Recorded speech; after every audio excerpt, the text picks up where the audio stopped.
All right, welcome everybody. We'll go ahead and call this meeting to order. Nathan, would you take the roll, please? Councilmember McPherson, Here. Councilmember Biggs, Here. Councilmember Laraway, Yes. Council President Bruce, Here. Mayor Steer. Here. And if you'll join me for the Pledge of Allegiance.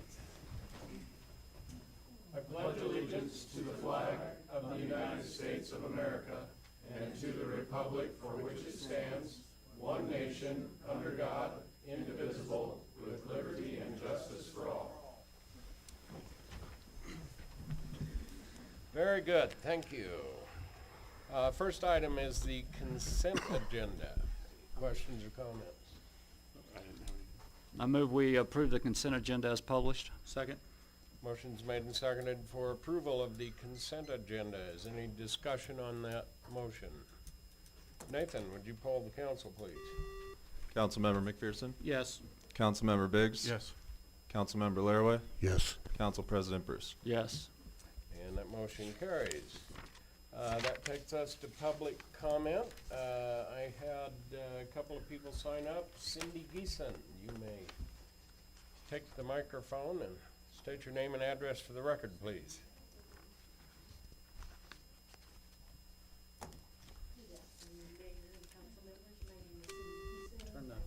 Ms. Geeson, can you turn the mic on, please? Just Just push tap the the red. base. Is There that you my go. job? There you go. Good morning, council members and mayor. My name's Cindy Geeson at 1363 South Ash Avenue, Kuna, Idaho.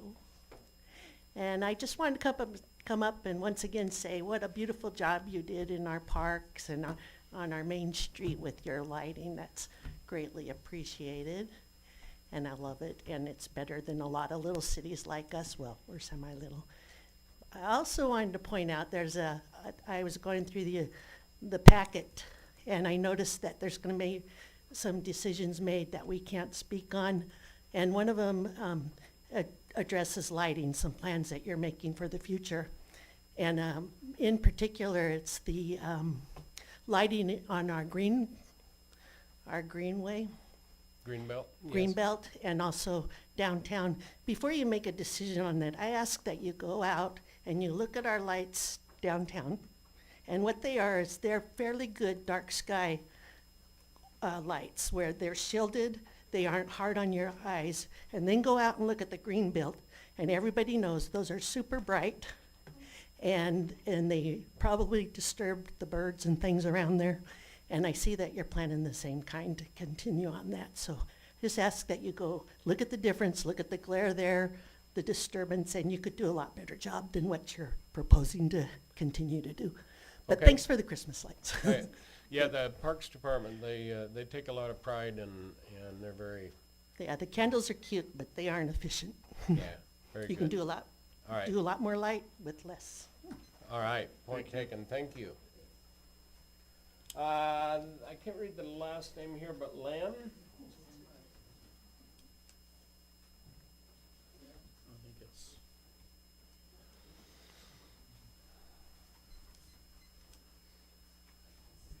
Len Tabor. I live at 741 West Tanzanite Drive, Kuna. Good, I have thank kind you. of a two-part question. If we're going to allow, I don't know if this is the right place to discuss it, but if we're going to allow any kind of development and they have to dig into a road to run their infrastructure, can we make them repave the entire road in front of their development instead of doing, I don't think there's anybody in any state, any company that can patch a road after a 3-foot, it's been dug out. And the second part of the question is, how much are we charging, let's say a developer is going to build, I don't know, let's say 500 homes. How much are we charging the developer per home so that we can get more police officers, more teachers, more people to fix roads and everything else? I would think it'd have to be at least 10 to 12% of the estimated taxable price of the house when it's built. And that would be my questions on that. Okay, well, we do charge impact fees. Right. Unfortunately, law does not allow us to charge impact fees for schools. Ada County Highway District just increased their fees, so those will be going up, but we do charge for police and fire and parks and, all of those kind of things. Yeah, because it seems like they're gonna be putting another thing so we can get more money for the high school, even though, didn't we, last year, or the year before, we gave them, was it 4 point something or 7 million a bond? And now they're gonna need more money? Yeah, I think they ran not a bond, but a levy to help increase teachers and Okay. supplies and things like that, so. But what percentage are you charging per? We can't charge impact fees for schools. I understand that, but I mean, so we can hire more police, city workers, the impact We can fees. get you the list of what that is per household and Okay. that, so. All right, Yeah, if you would, just get a hold of the city clerk tomorrow and we can get you that list. all right, thank you. Very good, thank you. And that's all I had signed up was for public comment on that. Is there anybody else who wishes to? All right, thank you. That takes us to public hearings. Consideration to approve case number 25-01 PUD, 2504-S, 2503ZC, and that's it. Troy.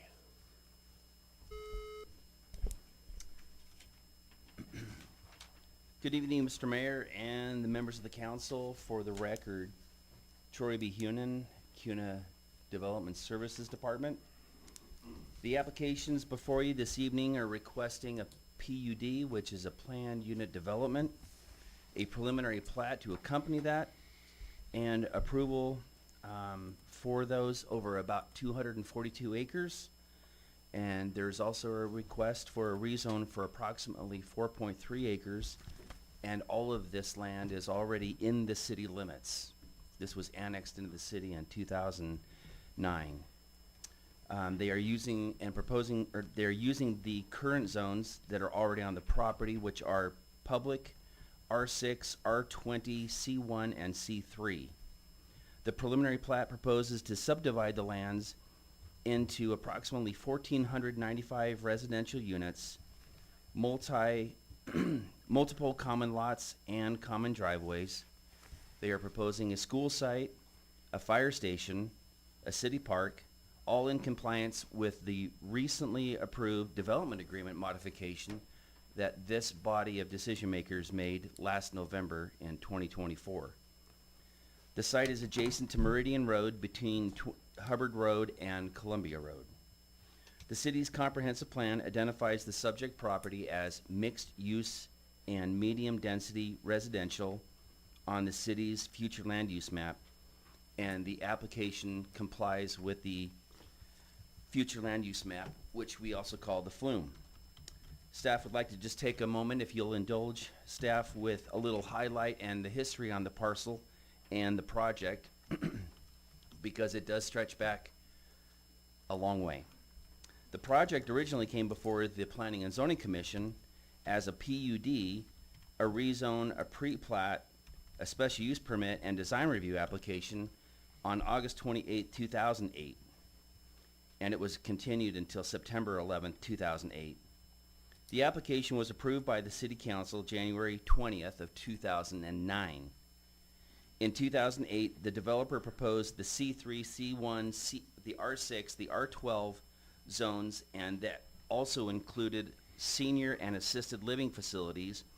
It included a lot for a school, a fire station lot, and approximately 25 acres of commercial, with 1,496 total residential units or lots, with an overall net density of approximately 6.2 dwelling units per acre, project-wide.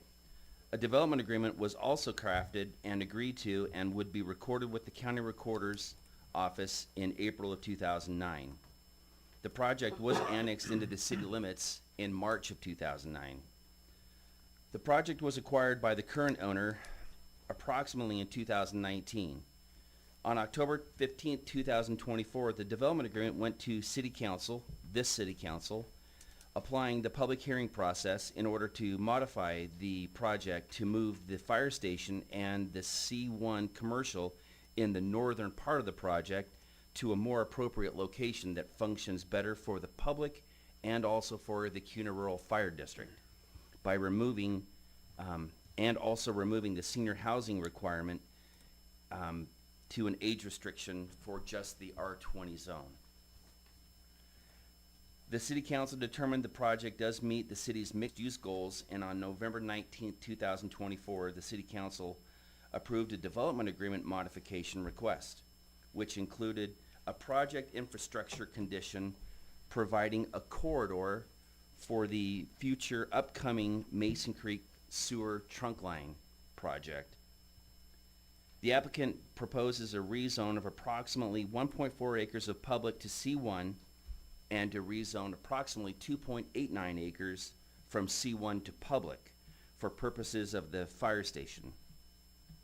The remainder of the site will keep the original zone boundaries, and the developer proposes a preliminary plat in order to subdivide the previously approved zones into C3 commercial lots for approximately 17.49 acres, 653 residential single-family lots, 65 common lots, 14 common driveways, with a proposed project density of around 3.79 dwelling units per acre. The proposal also requests 842 units within the R20 zone. That will have a proposed density of about 17.8 acres per acre, units per acre. This proposal also provides approximately 5.6 acre school site and 5.67 acres for a city park. Staff would like to highlight that this project was annexed into the city in 2009 with the zones previously described, and the council approved a development agreement modification last November of 2024. Staff has reviewed the proposed PUD, the rezone, and the preliminary plat for compliance with CUNA City Code, the recently approved development agreement, and finds that it is technically compliant with the zones that were approved and that are in place. And on October 28th of 2025, the Planning and Zoning Commission approved the design review for the common spaces, and they also are recommending approval of the PUD, the pre-plat, and the zone change, the rezone. I will be here tonight if you have any questions about the application. I know that the applicant is here. They have quite a lot to cover in a short period of time, and they're requesting about a 5-minute addition to the typical 10-minute. That's up for the council to decide, but staff will be here to answer any questions that you have. Okay, so Troy, can you describe for us what council has the ability to approve or deny tonight with this application? I mean, a lot of it's already in place and approved, and I think it would be good to clarify what council has the ability to Excellent question, to do Mr. here Mayor. tonight. Yes, for the record, Troy Behunin. So realistically, because the development agreement was modified last year, the zones are already in place, it's already in the city. This is, by all means, a technical compliance review. Does it fit the zoning requirements? If the council finds that there's a deficiency in the application and it doesn't follow city code, then that would be something that they would have to discuss, and they'd have to bring that forward, and that could be an item of contention. But realistically, because the development agreement is already in place, the zones have been in place since 2008-9, this is a technical compliance application, realistically. Mr. Mayor, if I may. Okay, yes, you. I'm gonna kind of push back on that a little, because I think when we agreed to move this application forward in 2024, we didn't have any traffic studies, none of that information was in there, was in the packet. I know we talked about it back in the minutes, so, because we had just updated the zoning, we didn't know what it's gonna look like, what it's gonna impact, so I think there's more to just saying, hey, we're good to go, we're just gonna move through. I don't wanna just leave it like that. I think there's more Okay. interpretation from the council. Mr. Mayor, Councilmember Bruce, actually, the council didn't approve the zoning last November. You modified, The agreement Um, for the trunk line and for the fire station. correct, Right. and also a switch of two zones from one side of the road to the other, but the zoning is in place But this is a rezone, for 4.3 acres. right? But to say, I mean, we still have authority over that even if we decide not to move forward. So saying that it's just checking boxes, Well, it's either in place with the proposed rezone, Right, or right, it's in or the- place with how it was. So if the council, I'm sorry, for the record, Troy Behunin, if the council decides they don't want to grant the rezone, the C1 and the public is still in place right?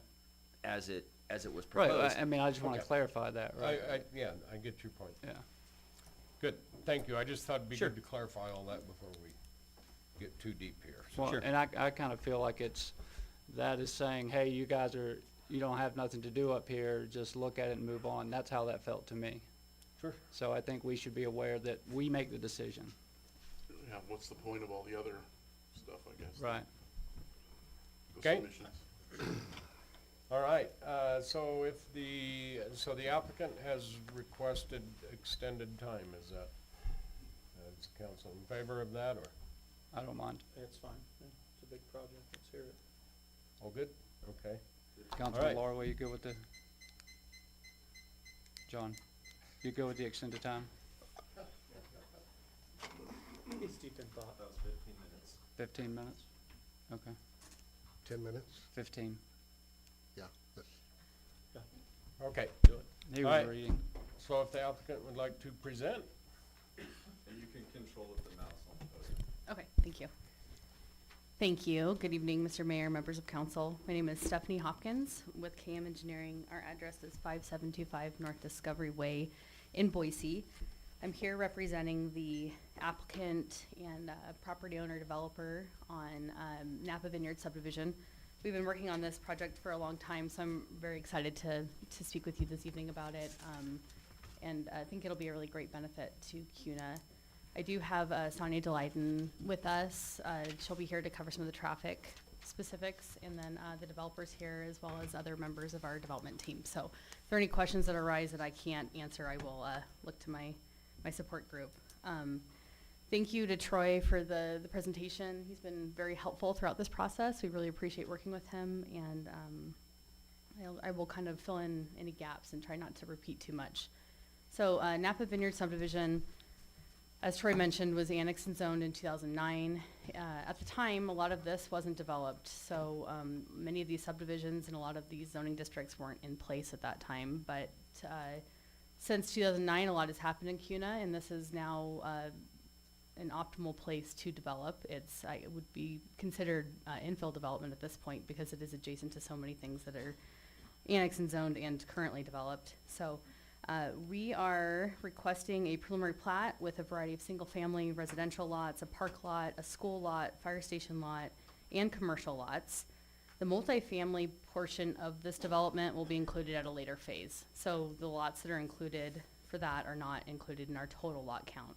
Our total lot count is 747 with 668 buildable lots. We are also requesting a planned unit development to allow some flexibility for some of the R6 single-family lots to allow a product type that goes below the 4,000 square foot that's typically included within that district. pardon me just a sec, do we have somebody that can grab a couple of more chairs to sit there? There's another Dig- seat up here. Okay. Thank you. Thank you. So, as was mentioned, there was a development agreement modification that was approved last fall. That was to bring the plan up to current code requirements and to align it with ACHD's current requirements. Some of the stuff that was in the original development agreement was old and basically doesn't work with what the city or ACHD expect for sidewalk and landscape buffers and some of that stuff. We also resituated, which now commercial lot here with the fire station lot that's been shifted, and that's part of the rezone request that's included tonight to increase the acreage of the fire station lot. And that was through coordination with the fire district to understand exactly what they need. It makes sense also for them to be on two major thoroughfares for ease of access. So the development agreement included a requirement to be generally consistent with the development plan. This is the concept plan that's attached to the development agreement, and that's what we used as our foundation for the preliminary plat. These are the existing zoning districts, 1.84 acres of the C1 neighborhood commercial, so that's in the northwest corner. Majority of it's R6, 172.5 acres. We have about 18 acres of C3, which is a service commercial, down in the southeast corner next to Meridian Road, which is the state highway, and Hubbard.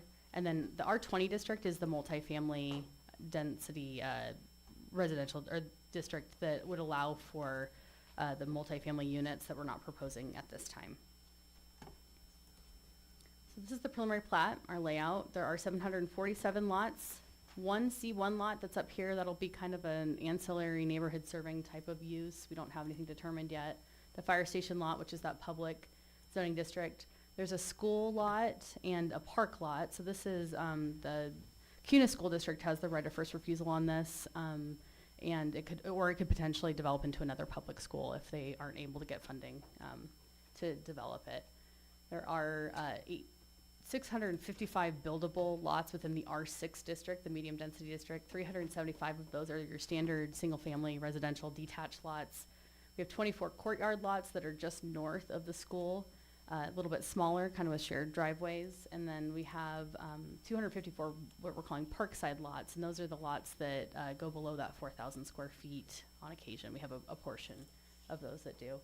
The school lot that I mentioned and the park lot are in the center, and those have been located there to be easily accessed. We have 65 common lots and 14 common driveway lots.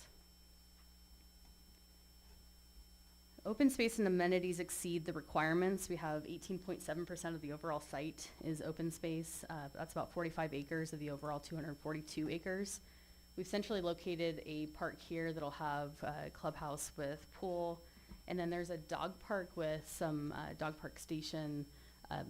way stations up against what will be the Mason Creek pathway, which is a city pathway installed on the east part of the site. And there are micro pathways and other pedestrian amenities throughout the development. So access and connectivity is a big discussion point for us in this development. And so Mason Creek is a new collector roadway that will be constructed in the middle of the site. That'll connect what is another collector, K Avenue, going through the site and then also on the west boundary of the site.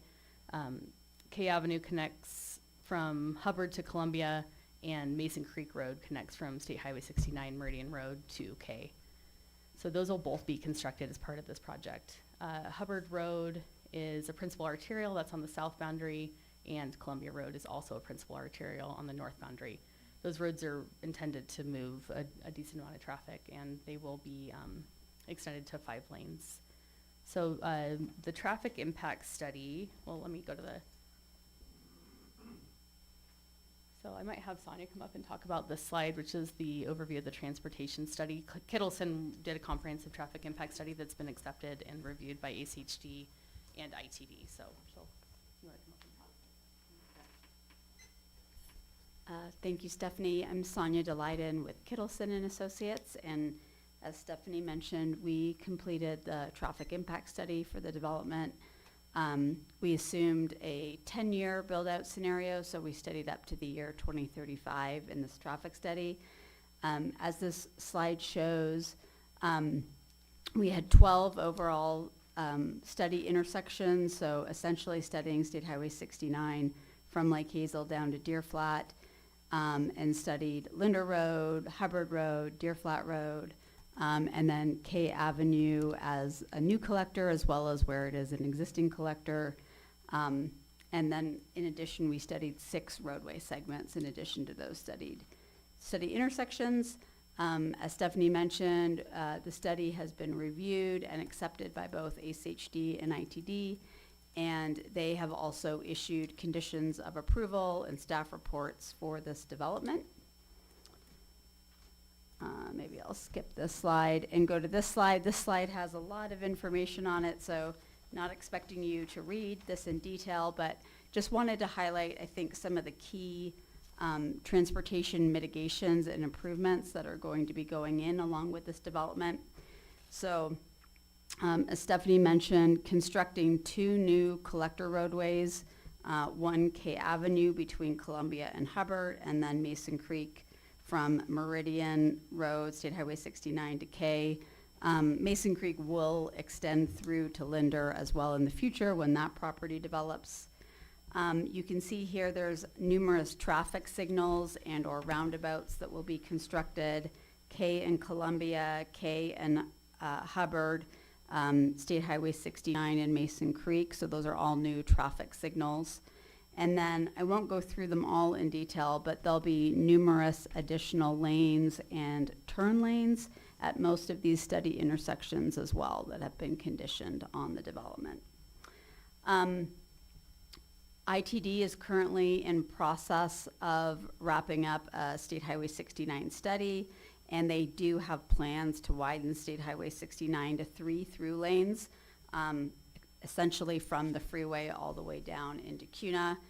As part of that, this development will contribute about $465,000 to ITD to implement some of those improvements and widenings on State Highway 69. And that's in addition to also constructing turn lanes at Columbia 69 and Hubbard and 69, and then the traffic signal at Mason Creek and 69. And then, of course, there also will be paying ACHD traffic impact fees that will go to regional projects to support traffic flow and traffic capacity upgrades as well. And then, yeah, happy to answer any more detailed questions after the presentation. Okay. So I think an important thing to note here is that these are all developer-funded improvements for this development specifically that have been decided upon by ACHD and ITD, and they're not funded by property taxes. This is just borne by the developer and required by them as part of the development. So Sonia mentioned impact fees, and that's a very important thing that this development will contribute to the community. So as the mayor mentioned, ACHD just increased their impact fees pretty substantially. So they're about $5,800 per lot now. So about $3.8 million will go to ACHD just from the number of proposed lots that we have in this development, which is 653 buildable lots with this preliminary plat. So that doesn't include the multifamily units that would come later, which would also have separate impact fees. So in total, so impact fees benefit parks, police, fire. As mentioned, they don't pay for schools, unfortunately, but these entities and services will be positively impacted by the development, and $6.8 million will be contributed just from Napa Vineyards to these agencies to help mitigate growth specifically from this development and pay for services. So there are other developments, obviously, that come from this development. The Mason Creek trunk line being probably one of the main things. So sewer capacity will be increased. There will be an easement that will be brought through the development to help the Mason Creek trunk line be constructed. And obviously the fire station lot that is in the northern part of the development is a huge benefit. This developer is actually working with the Kuna Rural Fire District to, they donated property in a previous project, and they are currently under construction on that fire station lot now. There's also the school lot in the center that is for the Kuna School District to develop, and commercial opportunities as well. State Highway 69 is a great corridor for commercial and mixed use opportunities, and this will be a really great opportunity for some great retailers or anchor commercial tenants to locate. So we are really excited about this project. I'm happy to stand for questions, and thank you for your consideration. Okay, any questions for the applicant at this point? I'll wait till the end. Okay? All right, Thank that's all you. we have Thank for you. right now. Oh, I was gonna scroll to the picture. Okay, thanks.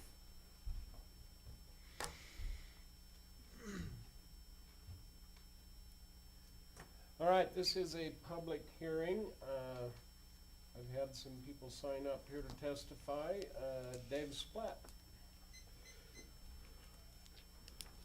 My name is Dave Splatt. I live at 970 Ashwood Court. Surprisingly, it's in Cuna.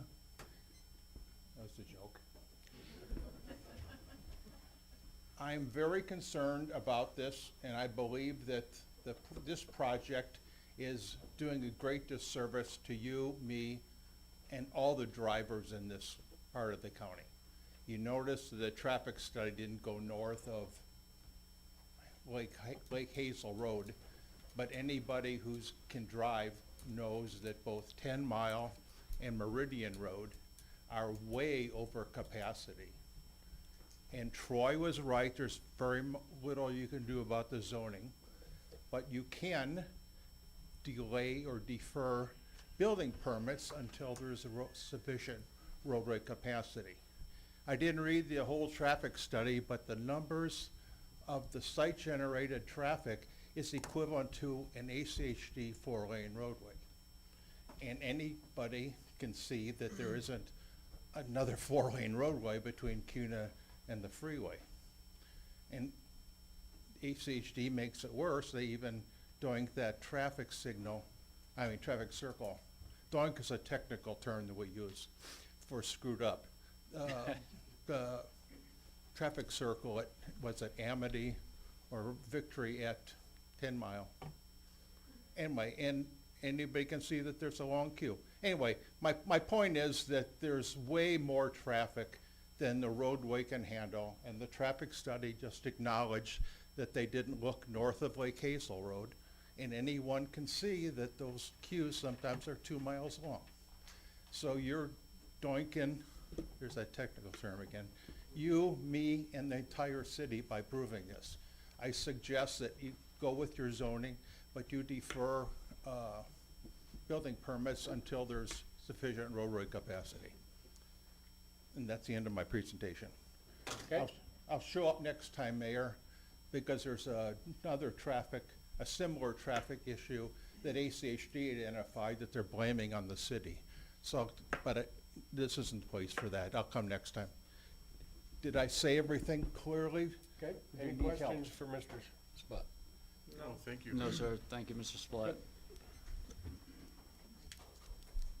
Melissa Dean.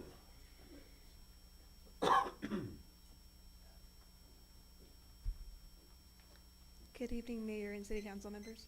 Melissa Dean, 2574 North Holmes Gulch Avenue, Cuna. I'd also like to stand up here and ask you to review more information and listen to the public regarding traffic as well.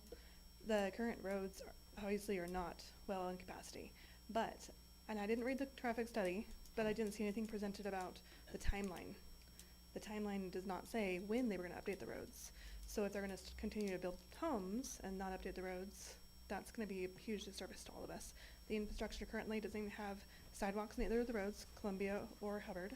We don't have even dedicated, we have a small dedicated turn lane in Hubbard, but no turn lane on Columbia currently right now. So once the developers get in there and start building houses, there's no turn lanes for them to get in or out, also for the residents to get in and out currently. I would have liked to see more information on the traffic study. Maybe they can update the roads sooner than building, possibly. At least just get some extra sidewalks and extra turn lanes in for the time being, before building is permitted. I just believe the infrastructure right now is not adequate. It's not safe for the current traffic flow. It's not safe for our current public, and for the kids that have to walk to the school bus. There's no sidewalks for them. I'd also like you guys to determine, like the gentleman said, there is no other 4-lane roads in the area. So the ACHD is kind of like over promising. Can they really do this? We're not sure. And also Meridian Road and 10 Mile are very much over capacity right now. So just infrastructure really worries me, but also the influx of traffic is really bad too. Okay, very good. Any questions for?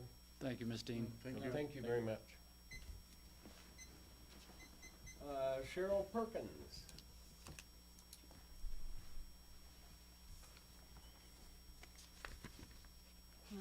Cheryl Perkins, 1907 North Ride Avenue, Cuna. I'm just concerned, I sort of feel like I've been drinking from a fire hose listening to all the numbers. I was under the impression that there were almost 1,500 homes going in, but from what we saw, it looks like there's 267 plus some additional, not counting apartments. Is that what the multifamily home situation is? But I'm concerned also, as has been expressed, the traffic situation, how long we see when they did some little bit of road work on Locust Grove, it was shut down for 2 months to do a little bit of, I guess, sewage connection or something. So to do a long addition to the width of Meridian, how long is that going to take? How long are they planning to take in building all these homes? The schools are already overcrowded. I think we're all concerned about the infrastructure of Cuna. It sounds like a well-planned section, but in just the past year or so, they've added to our subdivision 300 homes. They've added to Patagonian. They've added to Ledgestone. That's a lot of extra homes. I have friends that live in Ledgestone now that say that the water pressure is dropping. So I'm wondering what about the water in the area as well as the traffic and the impact to the schools. That's all. Okay. Thank you. Thank you. Thank you very much. Tim Jensen.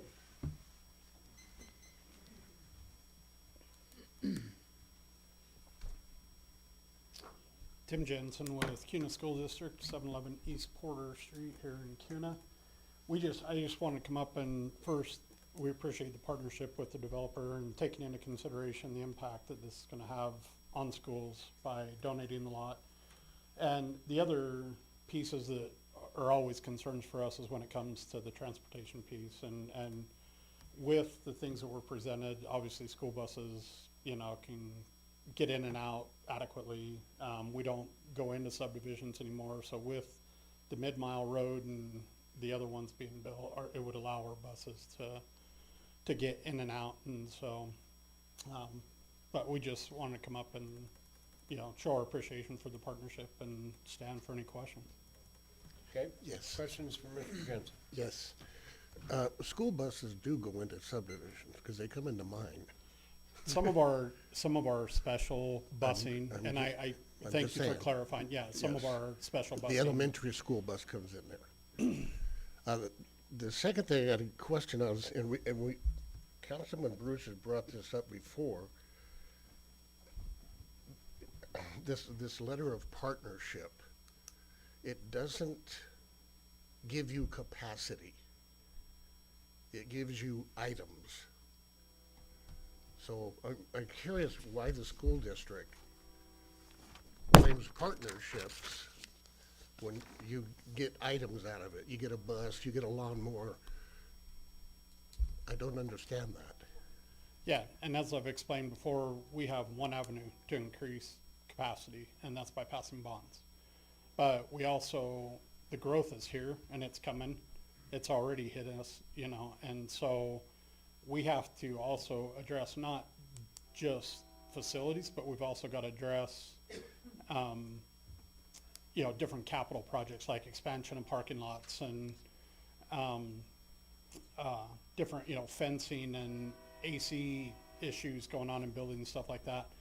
And so when we build these partnerships and when we go out for bonds, what that allows us to do is ask for less in our bonds based on, these different partnerships that have been brought forward to us. And like this past week in front of our school board, I presented right at $500,000 worth of these, partnerships and projects. And that's $500,000 less that we would have to ask for on bonds because we're able to get some of these capital projects, you know, taken care of, and so, but yeah, to reiterate, we have one way in Idaho to build capacity, and that's by passing bonds for public schools. And right now, you know, that takes a, you know, supermajority vote to do that. So it's a challenge, but it's out there for sure. Mr. Mayor, may I? Yes, sir. So I know that passing a bond's how you build a school, but you still have the option of putting mobile units in, you know, things like that, which will still add capacity that could take the kids from this development. But a development of this size, you have the land, right? But there's no even bond on the forefront, right? To be able to pass it, and history shows that it hasn't been feasible in our area. Can you tell me what the capacity of all the schools are now? Do you have that information with you? I don't have it The high with me school. tonight. I know, you know, approximately, like CUNA High School has about 1,800 students in it. That is at CUNA High and Swan Falls. Capacity, and I'm principal at Fremont Middle School, capacity in our building is just under 600, and we're over 600 right now.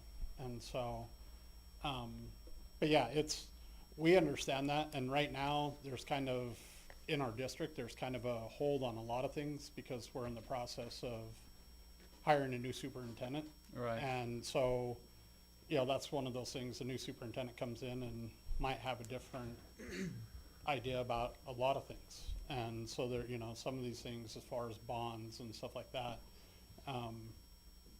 are just, like I said, being put on hold until we see what that person's vision is and what they Okay. want to do for the district. And I appreciate everything you do. I think just, you know, for us, or for me personally, when you come in and say, well, we're gonna build a parking lot, or we're gonna add some buses, but where are we gonna put 700 kids, you know, or 300 kids? That just needs to be stressed to whoever's on your planning committee, that it's okay to send a letter with, because you used to send a letter that said capacities, and because we have so many developments. Do you know why they stopped sending that?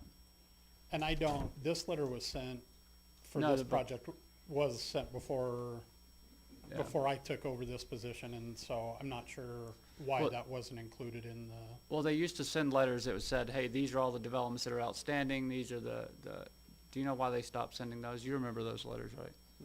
no, but it's definitely something I can. You could ask about. Yeah. Thank you, I appreciate all you do, thank you for Yeah, serving the and students. like I said, I talked at the last meeting, we've put the portable units on those capital projects list for developers to, you know, because like I explained, they're Yeah. not cheap to put in anymore Right. either. It used to be those were fairly inexpensive, and now they're pretty expensive, and so we have those on the list to work with developers on as well to help us. And we do have with- charter schools that are coming in that'll help ease capacity as well, so. Yeah.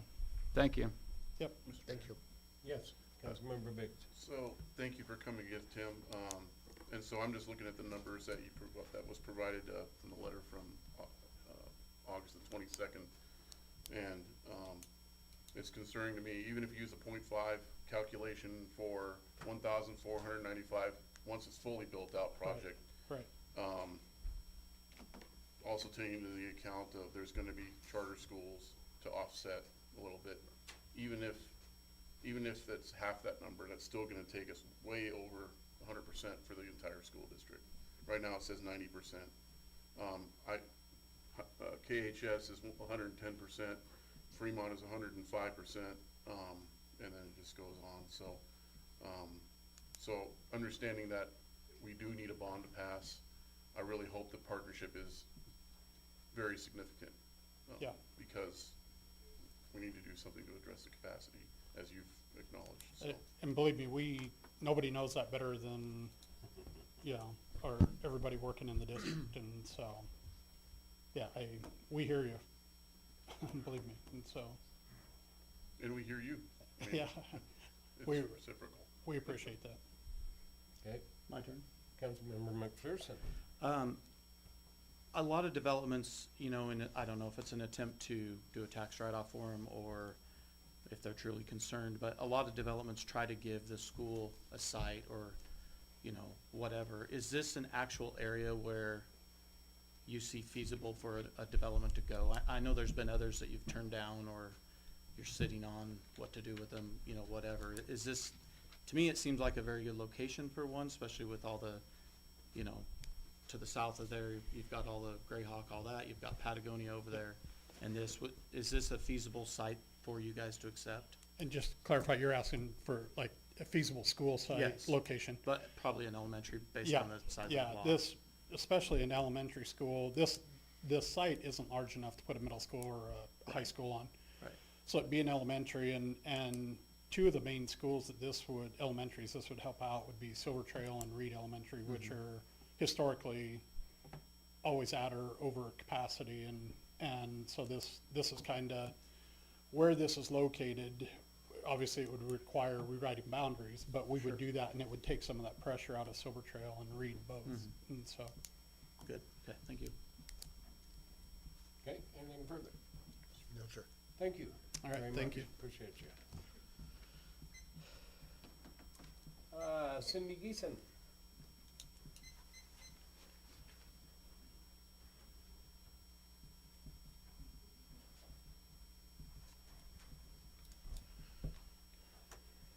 Good evening again. Cindy Geeson, 1363 South Ash Avenue, Cuna, Idaho. I ask that you oppose this request, and the reason for that is the commercial area, the high density. Every flume map that I've looked at since 2018 has shown that as a commercial, Meridian is a commercial strip, okay? And I see our future of Cuna needing that, because I am tired, and I'm sure all these people are, of going to Meridian or Boise to shop, okay? They're being very generous here with 17 acres, and what I propose is that they take the whole frontage, remove some of that high density, which they've already said that they aren't committed to. So it seems like it's a flexible option for you to propose to improve this plan, to remove it and make it. We might be able to get some kind of mall that would give us anchor stores, like a clothing store, hardware, you know, big hardware lumber store, bowling alley, I always have to include that, and a restaurant that we could actually, a couple of restaurants we could choose from and actually sit down and eat. Okay, we want Cuna to be independent, and it isn't. All it is a bedroom community for Boise and Meridian. We don't need more housing. We need a community. And for the last 4 years, all the economic development focus has been on our urban development, our meta center, and now you have an opportunity to start over fresh. I've seen flume plans that always show this. It was showing commercial. It never showed this plan that's on the GIS right now. I never saw, I'm flabbergasted that a PUD got developed and I missed it. Got approved, you know, of some sort. And I don't think it really is approved yet, but it's on the big map. But even with the committee that got together in 2024, it showed a strip of commercial and ag, and there's no transition consideration on this plan for the ag that's around it. And you know, the more you build, all that's going to disappear. There's a bunch of lambs across the street, huge amount of land. But anyway, my main concern is this commercial area, that it's never been shown as a PUD area. And this is a surprise to me. You know, you listened to it in July. You did something in October, something that changed the map completely and took out all the commercial along our corridor. And you obviously know that our traffic and this kind of density is not going to work. And we're tired of having our roads shut down for 7 to 9 months for the whole time I've been here with promises of things happening. You know, and give us a break and go back and sit down and do some planning with your new economic development team. Start the community effort over again. They haven't had a meeting with the public since Morgan was here. So it's time to look back. If you can change this in 2000, if you can say you made changes to this since 2009, I don't see why you can't say you can continue to make changes. It's ridiculous to have something from 2009 that got approved and planned to think that it works today. It doesn't. So anyway, please help us. Okay, thank you.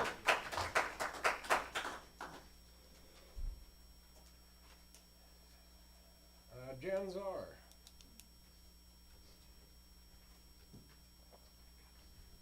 Jan Czar, 412 East Boise Street, CUNA. Don't want to sound like a broken record, but we all know about the infrastructure.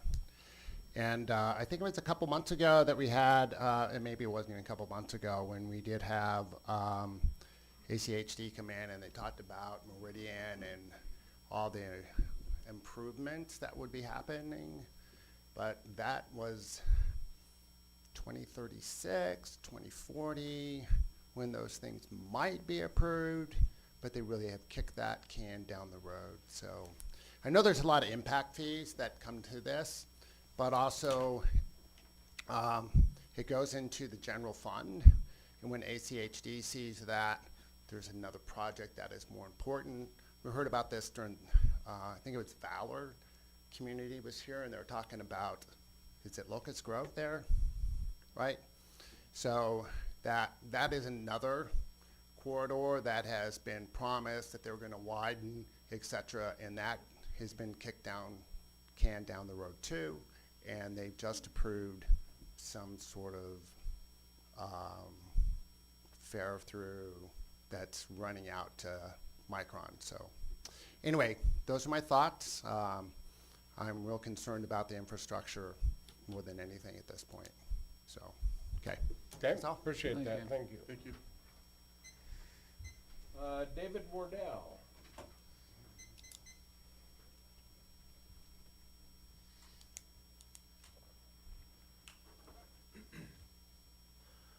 David Wardell, 2230 East Condor Lane, CUNA. And before I start, I want to give kudos to the park department. Their lighting is exceptional, and we do enjoy it and appreciate it. My concern is growth is inevitable, and the thing is that the growth needs to be controlled and done correctly. And currently, I don't believe that you have a building department that's capable of providing code compliant structures. They're not doing it now, and as you grow this with this much growth, they aren't going to be able to do it. And you need to, I would suggest that you address, they claim they don't have the time to inspect everything, and which means they may need more people. But I would suggest as you grow, you take a look at your building department and make sure they're staffed and trained and have the proper focus on the scope and the purpose of their being. And hopefully there's some things in the works. I understand I'm not going to go into that. But anyway, I'd like to have that on record because this is a major, you have several major subdivisions going in addition to whatever else is going on. And I have personally been around to a lot of them, and I've yet to find a code compliant structure, including commercial. So, thank you. Thank you, Okay, David. thank you.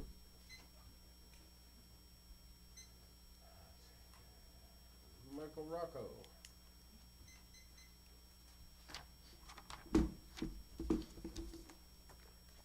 Michael Rocco, 1286 East Fort Erie Street in Cuna, Idaho. I just wanted to lower the pressure on the fire hose for Cheryl Perkins. They're talking about 653 homes, but in reality, when they get to the high density, it's 1,495. So that lower the pressure a little bit for you. 1,495, not 653. I just wanted to make sure that I'm going to be sworn in as a city councilman on the 6th of January, 2026, but today I'm speaking as a private citizen. I want to be clear at the outset, this is not an anti-growth statement, and it is not criticism of the staff or any specific applicant. My goal is to help the residents understand how growth decisions relate to infrastructure and how they can continue improving clarity as CUNA grows. Large annexations and zoning decisions often rely on infrastructure that is planned for the future, not in place today. Once annexation or zoning is approved, the city's ability to influence timing is limited, but the responsibility for the residents remain. With that in mind, I'd like to briefly share 4 practical ideas that focus on clarity, safety, and transparency. First, when evaluating large developments, I believe it helps to look at traffic impacts the way residents experience them across entire corridors, not on this one project. Roads don't feel congestion from a single subdivision. They feel it from many projects, adding traffic to the same streets. Looking at the full picture helps everyone to understand the real-world impacts. Second, growth works best when it moves at the same pace as infrastructure. Development doesn't need to stop, but later phases should line up with real completed road improvements rather than relying on future plans. This helps keep neighborhoods safe and avoids congesting, getting ahead of capacity. Third, while staff already reviews traffic, utilities, schools, and emergency access, residents often struggle to understand what is built today versus what is planned for later. A simple one-page summary for large projects showing what exists now, what comes later, and who is responsible would go a long way towards the public understanding and having trust. Fourth, I encourage the city to give residents better context about transportation planning by clearly distinguishing between near-term near road improvements and long-range or conceptual projects. In plain terms, it helps people to know which road fixes are coming soon and which will be many years away. These ideas are forward-looking and offered in the spirit of helping CUNA grow responsibly while keeping traffic safety, emergency response, and quality of life front and center. They are ideas that I intend to follow up when I'm sworn in. Thank you for the opportunity to testify, and thank you for your service to the community. Thank you. Thank you.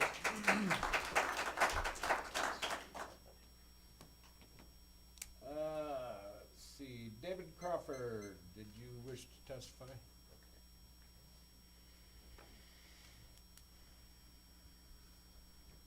Yeah, thank you. David Crawford. I live at 8532 South Chugiak Street, which is right adjacent to the proposed development. And while I'm not against growth, I just think we heard it already earlier today when he said, technically it works. But I think that's the key. Technically it might work on paper, but if you look at it from my neighborhood, from where I live, from where I look out, it doesn't work. If you consider the growth on the north side of Columbia, I'd like to know what their traffic impact study looks like with the growth that's going in there compared against this one. We're doubling. We might not be comparing the same thing. We might have double that we're not looking at. The other concern that I have is it just doesn't fit. It doesn't fit CUNA. It doesn't fit. Look at every other neighborhood. What are we trying to do here? Just stuff a bunch of boxes to make money? I don't know. It doesn't fit to me. So while I'm not against growth, and I think the plan looks nice on paper, I feel like it's just too much. It's gonna create too much bottlenecking. You can hardly turn left out of my street already onto Columbia, let alone with 1,400 more homes going up this way, or people and residences. About the schools, if you already have that many new homes proposed, and say you even have one child per home, the school doesn't help capacity. You're already gonna fill it up before you get it built. So there probably has to be other considerations to look at. I like the plan, I like the green space. I think it would be a much better look if it had bigger lots, something like what we have either on the north or on the east and the west. I'm on the east side, and the lots are acre plus. It kind of breaks my heart to look across the irrigation ditch and think that I'm gonna see 12 homes in the space of my lot. That doesn't make sense.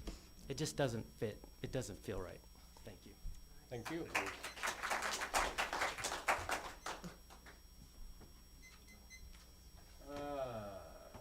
Let's see, Dan Cribb. Did you wish to testify? You didn't check a box. I was gonna do a song, but I forgot. Go ahead. We had a guy come in and sing Home, Home on the Range one time. That was awesome.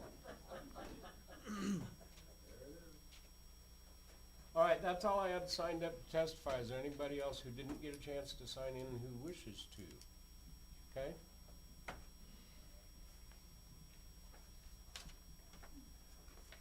I'll let you sign in on there. Also, I'm speaking for Homeowners Association, Public Building.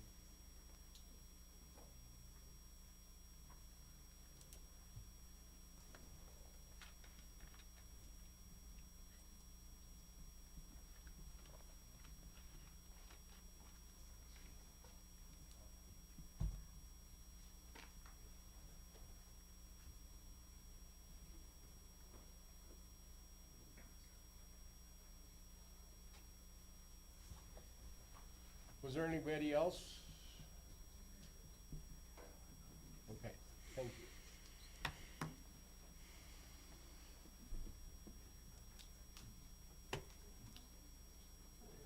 Okay, very good. Then if you'll go ahead and take the mic.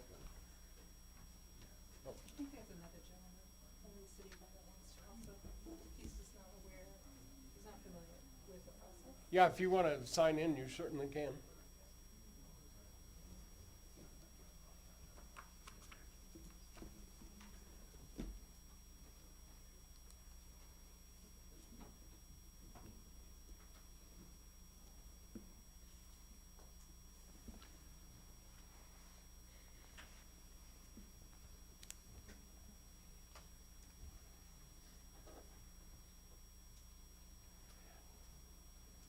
Okay, you can go ahead if you would like. Yeah, further, Seamus Hodges, 8105 South Tugat Place, Meridian. Also, I'm speaking in behalf for Poppy Field subdivision. We just have some, you know, I'm the same thing like you said. I'm not opposed to growth. I'm in the own, you know, company that's benefits from, you know, this kind of growth and whatnot. It just doesn't fit the surrounding areas. I mean, we got acre plus lots here and then 3,600 square foot, you know, lots. And backed up right next to the big acre lots. You know, it's one of those things that, as we talked about, you know, through that homeowners association there, it's like, if there were more single family, single level, 8,000 square foot lots with a 3-car garage, you know, something more to that effect, you know, where it better fits, you know, like it is, you know, it's going around the other neighborhoods around. And so that's one of those things. There's just a lot of house, a lot of extra stress on the schools. My wife's a school teacher. I brought that up multiple times, you know, in business there.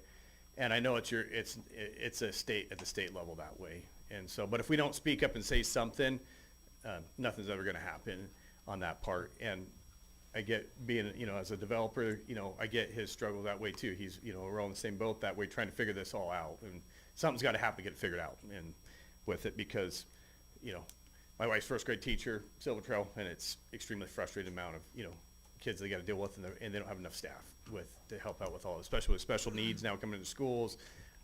They're understaffed, and so it's one of those things we got to step back and look like, do we got to put a moratorium on building till we figure out some of this stuff at the state level? You know, more pressure that way for legislation to get some things changed to help everything out. It's questions we got to ask. You know, with the, I know there were some, you know, concerns with this kind of density of housing, you know, with, you know, a lot of maybe starter homes or rentals and stuff in and up there. And what's crime rate going to look at in 10 years? You know, with the fees that are coming off this 171,000 to go towards, you know, police, you know, that doesn't go very far in today's world, you know, as far as overall. And just looking at, as it's brought up before, not to be a dead horse, but the traffic impact that way. One of the things that brought up is Columbia Road brings a lot of people from Nampa. Has there been further traffic study developments that are going that way? Have they looked at anything that way is coming in? And also up on Lake Hazen, when we were turning dirt up there, you know, what of all, you know, going clear up to the freeway, it's already a nightmare trying to go to Boise as it is, you know, with this amount of homes going in there. I just feel like the infrastructure between, definitely on the roads that way, we're struggling that way. And I know there's plans to widen, you know, Meridian, but,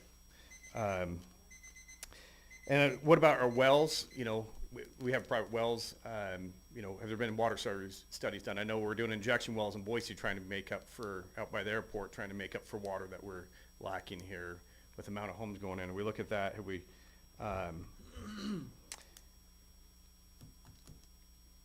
yeah, the study in the schools are the other things, and with the traffic too, but, yeah, and then with, you know, and I don't know where we're at in the planning stages, but asking on that density of those housing, I know that was one of the things that brought up, is there a way to work with, or if this development goes through, is there a way to flop some of that higher density? Sir, that was your time, if you can Okay. finalize your comments. Yeah, thank you. Yeah, so that's from the homeowner association myself, that way that brought it. I appreciate you guys all you do, and thank you for the time. Thank you, Shane. Okay, thank you very much.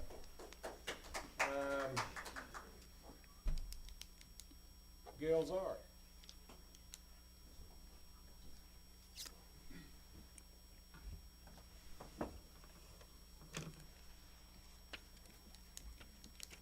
Gail Czar, 412 East Boise, here in Cuna. Good evening. This is getting to be a regular thing. I just wanted to summarize. So we have 90% against this.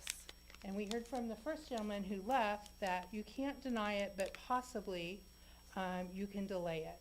Admittedly, I don't know. I intend to find out, but I want you to listen to him. I also wanted to repeat a couple things. I thought we were here at a meeting and ITD did a presentation, and I came in late, but their presentation was about expanding Meridian, and they said there was no money and it wasn't planned yet. So that directly conflicts what you said. I'm not saying you're wrong or whatever, but I'm just saying I feel like we're getting different information. And then also it was mentioned that HCHD also came here, and it was a Valor, where they said our impact fees are going elsewhere. So we have no assurance that these fees are actually going to come into this community.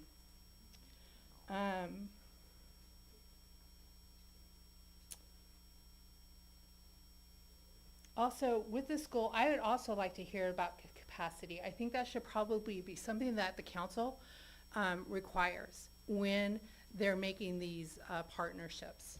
I think as a community we deserve to know, and we want to have confidence that they're aware of the number of kids in the school district. And that's all I got for you guys. Thank you. Very Thank good. you, Ms. Thanks. Czar. Mr. Pop.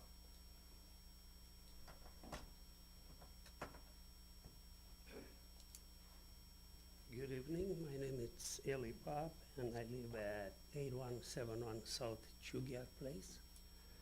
As my neighbors, I want to raise my concern about this development, which not against, but totally against by the builder to put behind our properties, which are, we have 9 houses along the creek. All of them has more than 1 acre lot, and they're gonna put those houses, as my neighbor said, like boxes, row houses that you don't need to jump from roof to roof, you can walk. And then, yeah, stretch your hand and you reach the gutters. So it's not fair to do this thing. It's gonna bring our property values way down, and this is the main concern. Everything else I kind of agree with, but to build those things behind our property, in front of our properties, that's just ridiculous. Thanks so much. Thank you. Thank you. Very good, thank you. That's all I have. Is there anybody else who wishes to testify? All right, very good, thank you. If the applicant would like to step up for rebuttal? Thank you, Mr. Mayor, members of council. Again, Stephanie Hopkins, 5725 North Discovery Way in Boise. Sonia's going to come up to discuss traffic, but I will talk about some of the land use concerns that were brought up by everyone. Really appreciate all of the neighbors showing up. We've had quite a few neighborhood meetings on this. I recognize some of the faces that we've seen throughout, and I think concerns have been consistent. So change is difficult, and I think one thing to remember is that this project was entitled back in 2009, so quite a few of the residential lots that are adjacent to it, so Paloma Ridge obviously to the west, and then properties that are to the west and north were developed after this was initially annexed and zoned into the city of Kuna. Those lots obviously are consistent with what we are proposing. There were concerns brought up about the consistency and that this just doesn't fit with Kuna. It says the majority of this is zoned R6 and the majority of it is conforming with the R6 districts. That's a very consistent with Kuna. That's a very common zoning district within Kuna.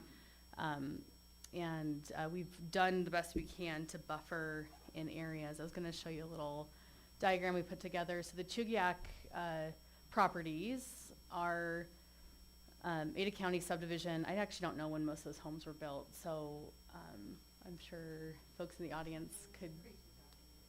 Pre-2008, okay. 95, okay. So they've been around for a little while. We do have, so the Mason Creek pathway is going to be here as well as Mason Creek easement.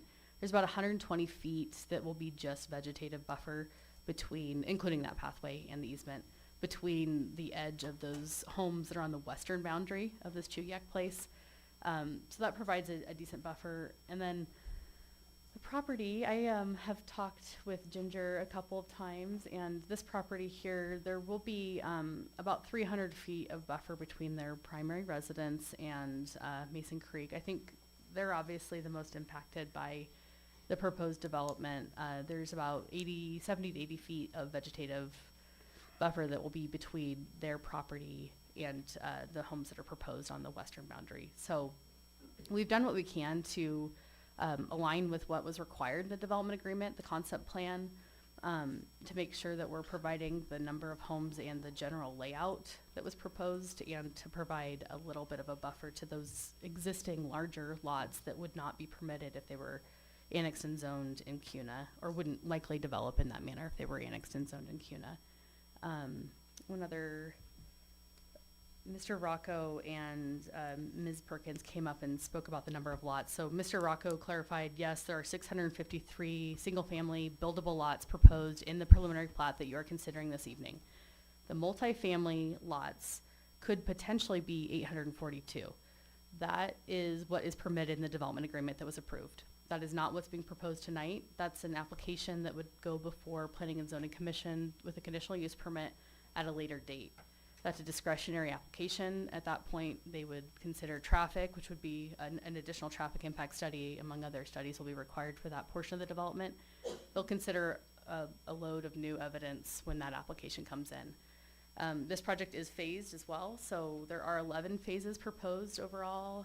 I'm gonna pull that up for you. We have a lot of exhibits we didn't use because we wanted to keep our presentation short. So there are 11 phases proposed overall, so north is going to the left. The first phase is in the northwest corner of the development. There are 69, around 70 buildable lots. The multifamily portion of development is phase 10. Phase 11 is the commercial, and then we have the school lot's actually been included in phase 2 intentionally to give them that property sooner rather than later, or to make sure that it could develop into a school if the funds are available and it's ready to go. All that to say, this project is large. It's 242 acres. I think most of the preliminary plats and subdivisions that come before you are likely 40 to 80 acres. This is, 8 times the size of what is typically seen. These boxes look very small on this, in this platform. Typically, you'd be looking at just a portion. So you'd look at, maybe the northern portion here where there'd be 150 lots, and it would seem a lot less dense than it does on this. I know that looking at these lots compared to 1 acre lots is going to be different, but county development is always different than city development, and there are many reasons for that. It's more efficient and better for the city to have smaller lots so that property taxes are more beneficial. You have services that are more efficient. Traffic is more concentrated. There are lots of reasons to have more density in the city. This is all stuff that was contemplated back in 2009 when the zoning districts were assigned. So my main point being, with all of these phases, this is going to be an iterative process. It's going to develop over a long period of time. And If I could have more time to have our traffic engineer come up, because I think that was those are the primary questions, that would be awesome. Okay, And I'm done talking about my stuff. Thank you.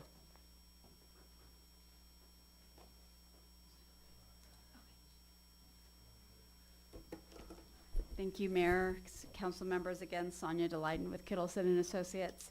I'll try to touch on several of the comments related to transportation infrastructure that were raised. So first, how was the traffic impact study boundary determined? That's determined based on ACHD and ITD policy. Any development, if we couldn't study exactly the far extents of where our trips go, but ACHD and ITD policy determine that you need to study any roadway where your development's traffic is going to increase traffic on that roadway segment or intersection by 10% or more. And so that's what how the study area boundaries were determined, and they were determined by ACHD and ITD staff. I really appreciated the comments about looking at traffic holistically. We don't just want to look at this development. We need to understand how it is going to play out over time with growth from this development, but also elsewhere. And that is exactly what the traffic study does. It accounts for general regional background growth. It accounts for traffic specifically from other adjacent developments, as well as its own traffic, and looks at the impacts accumulatively from all of that work. And we also do look at what is needed in the short term and what is needed in the long term. In the short term, if we go to that slide that looks at the turn lanes, the additional roadways that will be constructed, there will be 2 additional 3-lane roadways constructed as part of this development. The turn lanes, the traffic signals, those are all near-term needed transportation infrastructure improvements that will be done exclusively funded by this development. And then in terms of addressing their longer term impacts, that is what traffic impact fees go towards. So we don't know exactly where those will be spent or how those will be spent by ACHD, but that is how this development contributes to its longer term regional impacts. And Stephanie had the numbers for that. I will address the ITD project on State Highway 69. ITD does have a plan for State Highway 69 and desired improvements. I will agree they don't have government funding or taxpayer funding to implement that project, which is why they're asking this development to contribute about $500,000 towards it to offset its impacts, as well as additional turn lanes. It's asking other developments to do the same. I know the Apex development is upfronting costs of improvements and implementing improvements as well, and ITD will be doing that of other new growth to try and get those improvements in, since it doesn't have government funded or government money to do that. And so that's how those improvements will be constructed when the lack of other funding available. Happy to answer any other more detailed or specific questions, but hopefully that addresses some of the questions that came up through testimony. okay, questions for the applicant? I have a simple one. You just mentioned that excuse me, the developer's gonna put up $500,000 to subsidize ITD. That won't even pay for a stoplight. So what that is doing is providing them, I agree that that is not gonna fund the full cost of those improvements on State Highway 69, but what they're asking each development along this corridor to do is to pay their proportional fair share. One thing we have to recognize is that the needed improvements on State Highway 69 are not only the result of development that has yet to happen, they're also addressing existing concerns, but they're asking development to fund and pay for their proportional share of that development. And if each development is contributing that, it does give ITD significant funding to go and then implement those improvements. But I agree with your statement that just the money from this one development is not gonna pay for all of those improvements. I agree with that. And I guess that's part of the follow-up question. I mean, I don't know if the traffic study at Lake Hazel included Costco, the traffic that's gonna draw in. And then you have other box stores that might be going in around south of Columbia that hasn't been accounted for. Even if those businesses decided to pitch in $500,000, it's nowhere going to fix the cost of what it's going to take to help this situation out. Mayor and council members, so our study did include all of that other regional development that's going on, and their studies included this development as well. We do look at that comprehensively. While it's not related to this specific development, that Costco Apex development, they're widening almost a mile of State Highway 69 as part of their development. They're upfronting that cost, and then they're using STAR agreements to get reimbursed for what's above and beyond their proportional share. Because this is a residential development, we don't have the ability to use that tax financing, sales tax financing, but we are providing upfront, right at the beginning, that $500,000 proportional share for our costs as well. So ITD can take it and use it to implement more of the project. I will also add that if you look at ITD's report as well as ACHD's staff report, they do have specific timing and triggers for all of these improvements about when they need to go in. It's not just someday or at some point in the future or 2036, which I think was mentioned. They have specific units, at 50 homes, at 200 homes is when you need to do each of these improvements. So they will be timed exactly when they're needed to serve this development. Thank you. Okay, Mayor. further, yes, Councilmember Biggs. Yeah, so going back to the 2036 to 2040 build out, from what I understand, Columbia build out for that 5-lane isn't until 2036 to 2040.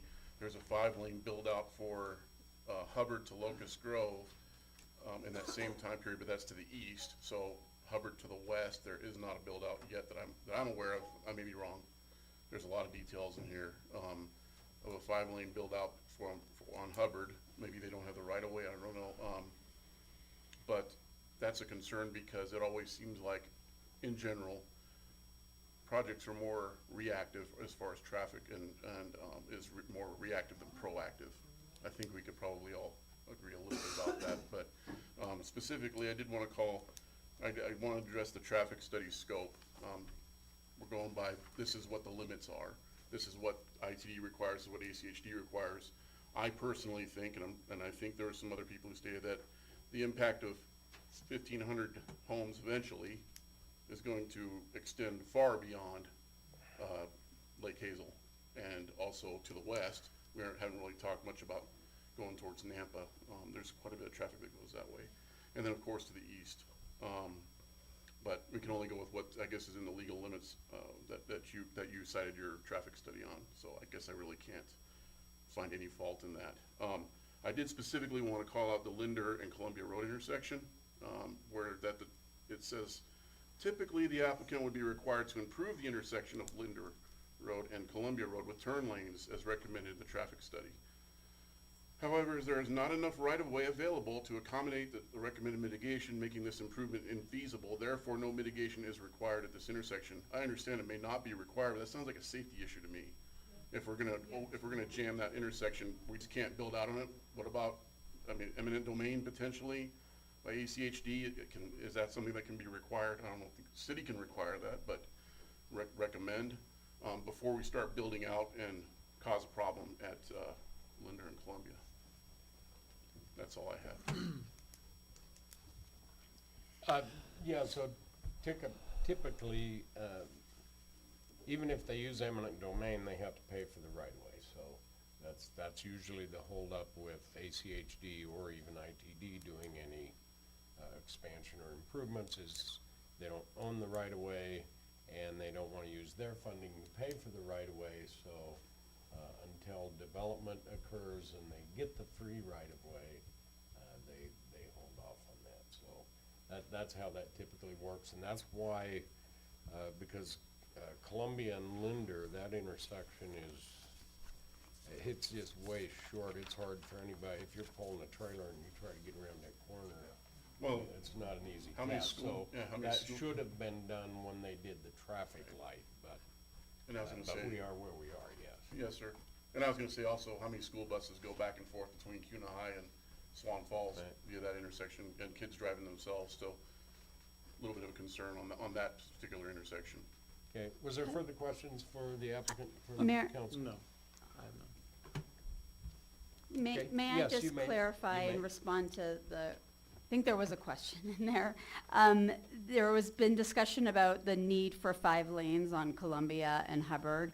And that is one of those long-range needs and projects that ACHD has identified in their 20-year plan, and that is in there. That is not a need that's triggered specifically by this development. This development is triggering the need to widen to 3 lanes, to provide a center left turn lane, to install traffic signals along at K and Columbia, and improve turn lanes at Columbia and 69. So this development will be implementing those improvements, which are, you could maybe consider those a first phase of getting to that ultimate 5-lane configuration. And so this development is doing what it is triggering and the mitigations it is requiring to help ACHD get there. But this development itself is not triggering the need to go all the way to that 5-lane full configuration in ACHD's long term. So that is why that time frame in their 20-year plan is beyond the study year for this development. So hopefully that helps with that. Okay, I have a question. yes, Councilmember Bruce. Thank you for all the input. I do appreciate it. It is concerning that they didn't give us a level of service on Highway 69, but they did give us a level of service on Columbia and Hubbard, and I just wanted your thoughts on what better than E means. Because if you look at E as unstable, significant delays, and queues, but better than E is not really a, it's not a D, but it's what they give the rating for level of service for Columbia and Hubbard. So ACHD provided in their statement, they said the level of service is better than E. Okay. What does that mean to you? So Because- level of service E is ACHD's adopted standard or threshold. So they need that intersection needs to meet E or be better than that. And what they're saying is that in our traffic analysis and our traffic study, it showed that that intersection is meeting their standard. So Right. it's better than what their minimum standard is. But what I'm saying, and I think that's a problem with ACHD in general, because E is rated as unstable, significant delays and queues, and that's probably a whole county traffic thing, and that's probably why we're seeing the traffic just in general. But when it says better than E, you would think they would rate it a D. I don't know what, I mean, I reached out to ACHD, I just wanted to get your thoughts on, does that mean that the threshold is lower? But I'll take your explanation. I don't think it's actually a rating. I think, I'm just confused why they would say better than E and not give it a D. Well, I believe they're outlining just what their minimum standard for that intersection, for an arterial intersection is. So their minimum means it has to operate at level of service E, and if it's below E or F, it would mean it's not meeting their standard. I believe that's what that statement's referring to. And I will say, level of service E, although it would say it's, and that's a peak hour, peak 15-minute Right, threshold. yeah. And so while it would be busy and congested, if it's meeting level of service E, it is still under capacity from a traffic operations standpoint. And the other question I had was, well, actually, this won't be for you. It'll be for Troy, so thank you. Thank Okay. you. Thank you very much. Appreciate the question. Thank you.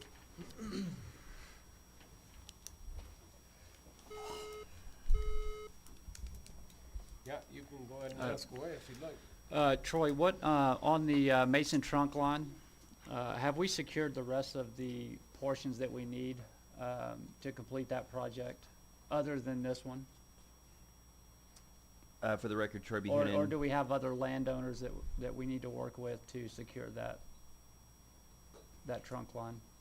For the record, Troy B. Heenan, DSD, CUNA DSD. I believe that's probably a question for Public Works, but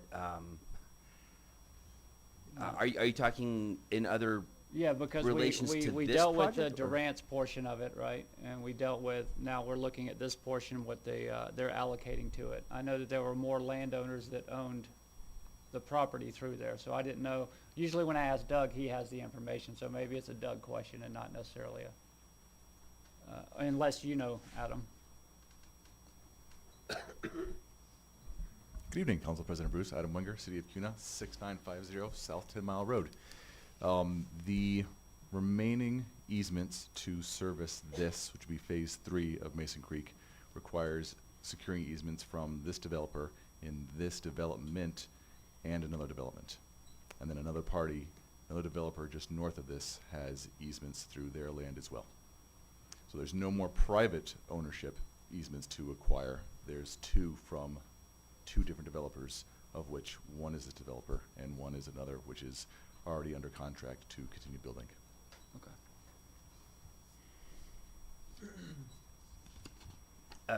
Mr. Mayor, for the record, Troy B. Hoonan,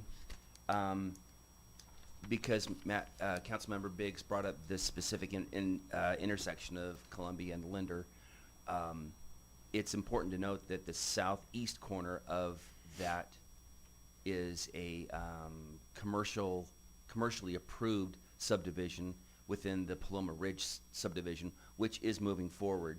So there will be additional right-of-way that is acquired, and they will do a lot of improvements along that frontage on the southeast corner and the south leg of Linder Road.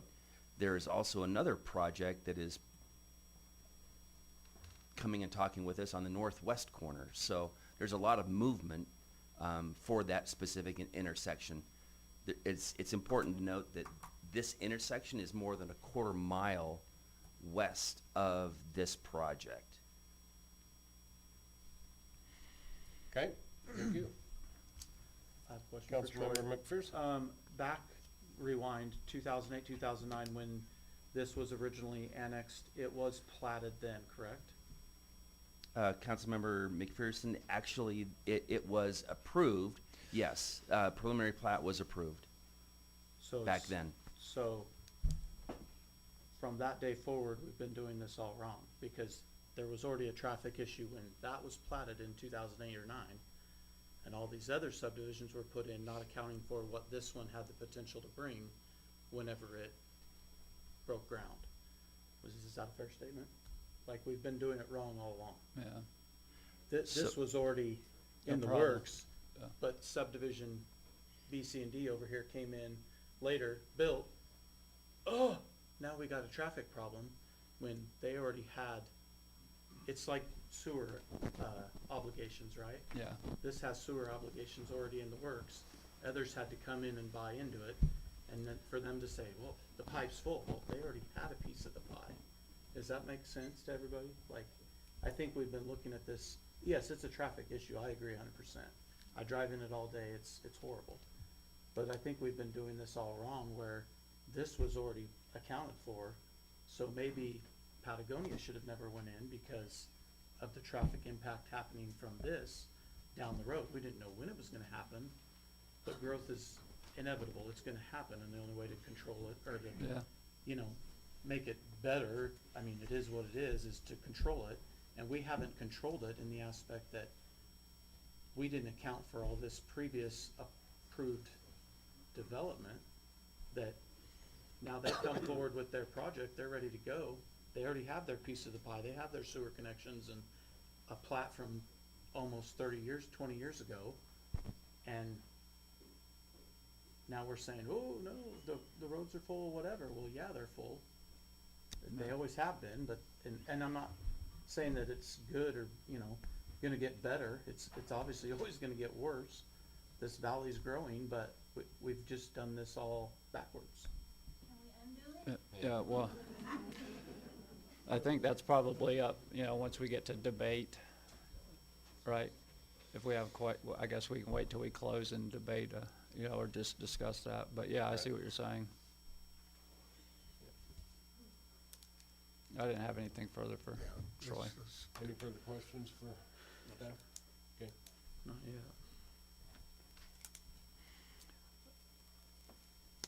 I guess we're good with evidence. I move we close the evidence presentation and move to deliberation. Second. Motion's made and seconded. Any further discussion on that motion? All those in favor say aye. Aye. Any opposed? Motion carries. We certainly can't argue the traffic. Anybody that drives in it sees it, no matter what a ACHD impact the level of service says, when you're in it. We don't care if it says A, B, C, D, or F. You're in it and you know it's an F. Yeah. Well, and I understand what Greg is saying is we should have looked at and maybe still something moving forward, because I wasn't on that council when some of those developments over there were approved. Look at stuff that's outstanding, maybe even if it was 20 years ago, and take that into account moving forward so we're not in this position again.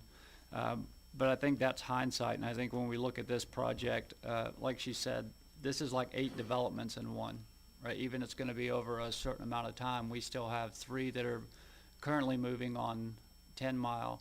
I mean, there's a handful more. I mean, there's a lot going on that we were kind of handcuffed with moving forward from previous councils.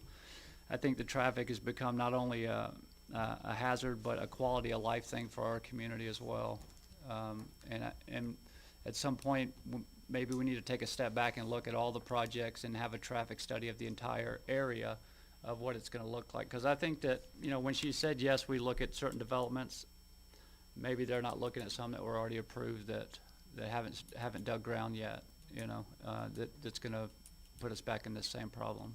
I think some clarity on that would be good, to know exactly what ACHD requires when they do their studies, so that we're better educated on that. I think that ACHD, when they came and talked with us, they were talking 20, 30, 40, and beyond before they upgrade any of the roads around here. I mean, we had to fight just to get them to move forward with a roundabout at Deer Flat, and that's still 2 years out, and they've already moved it up their list, so.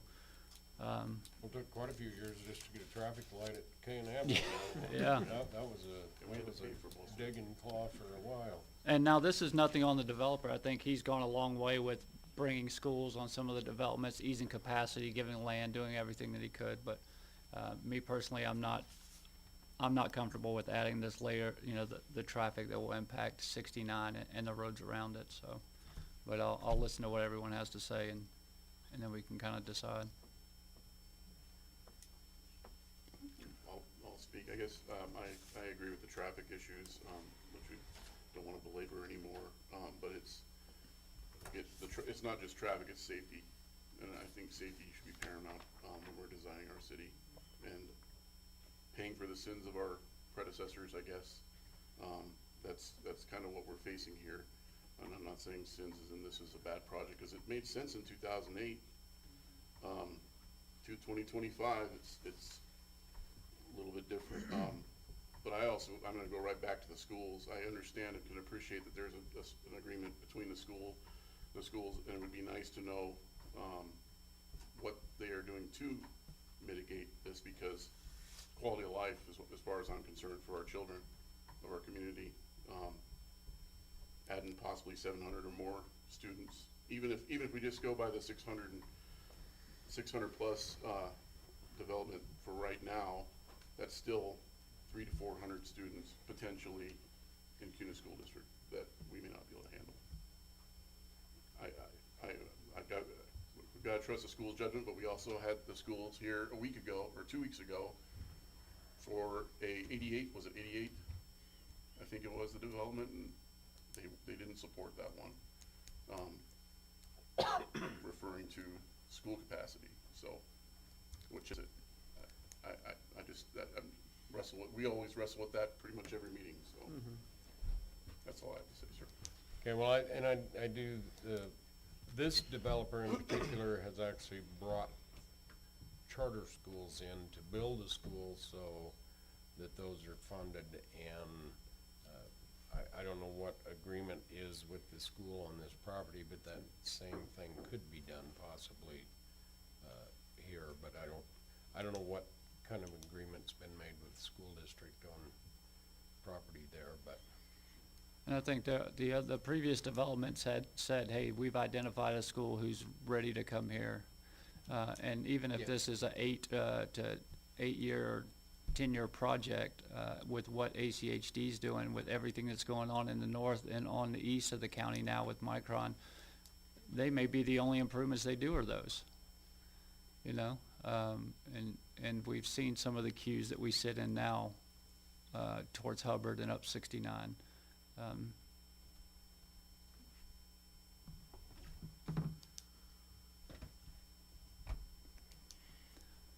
My turn? Yes, sir. Councilmember Laraway. The traffic is gonna be terrible. I don't know what we're gonna do with the hovercrafts in 12 years. Well, it's the same problem we're talking about. This was done in 2009. We had no concept of the problems it was gonna bring. Now we're talking about traffic. We'll be in hovercrafts by that time. So we That's don't. what we thought in 2009. Well, yeah, we just can't think That's that what I thought far in ahead. 85. I gotta be really honest, I'm not an R20 guy, and it reminds me of living in Meridian. Every time you turn a corner, there's this multi-complex on both sides of the street. I think it's ugly. Personal opinion. And this is my last meeting, so throw bricks at me.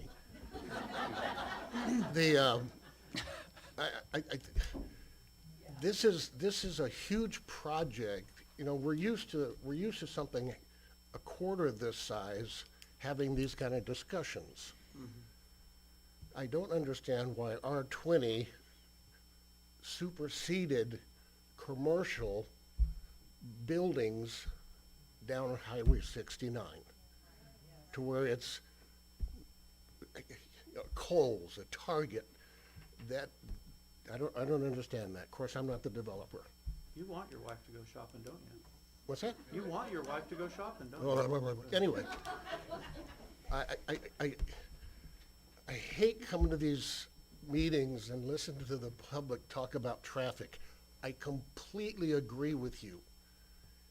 ACHD ties our hands. These traffic studies are rarely done by ACHD. They're done by the developers. Their developers' traffic studies are better than ACHD, so I can't disrespect the traffic study. But again, I don't have to like it. I wish there was something we could do. We can provide police service, we can provide fire service, we can supply sewer, water. I don't know if we can supply the school service. That's always an issue with us. And it doesn't help when the school district sends a letter going, they bought us a bus. It's hard for me to agree with that. It doesn't solve our problem here on the bench. It makes it more difficult. Well, I think that's a lot of the problem is we don't have traffic engineers, so we don't do that. So if ACHD gives it a thumbs up, the school gives it a thumbs up, we give it a thumbs up because they're providing what we need them to provide so that we can provide water and sewer, Yeah. and police and they're doing what they need to do to help the fire district, so the fire district's not opposed to it. It's really hard when all the entities are all together saying, yep, this is cool, here we go. Yeah, but I think that takes, I mean, then why are we even up here? Why Oh, don't we just okay, use I understand. AI, right? I mean, I don't think disagree you with that. you can look at what it says on paper, but Here's what it boils realistically, down how's to. it gonna affect everybody in our community? We have a great audience that spoke, very emotional.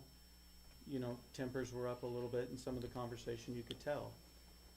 But do they do this same thing at an ACHD meeting? Do they do this to their legislatures? Do they reach out? Do they mail them, email them, whatever? I'm not blaming anyone for not doing that. Members I'm of the just- audience, please do not speak just out while saying council is in that we deliberation. get a Thank good, you.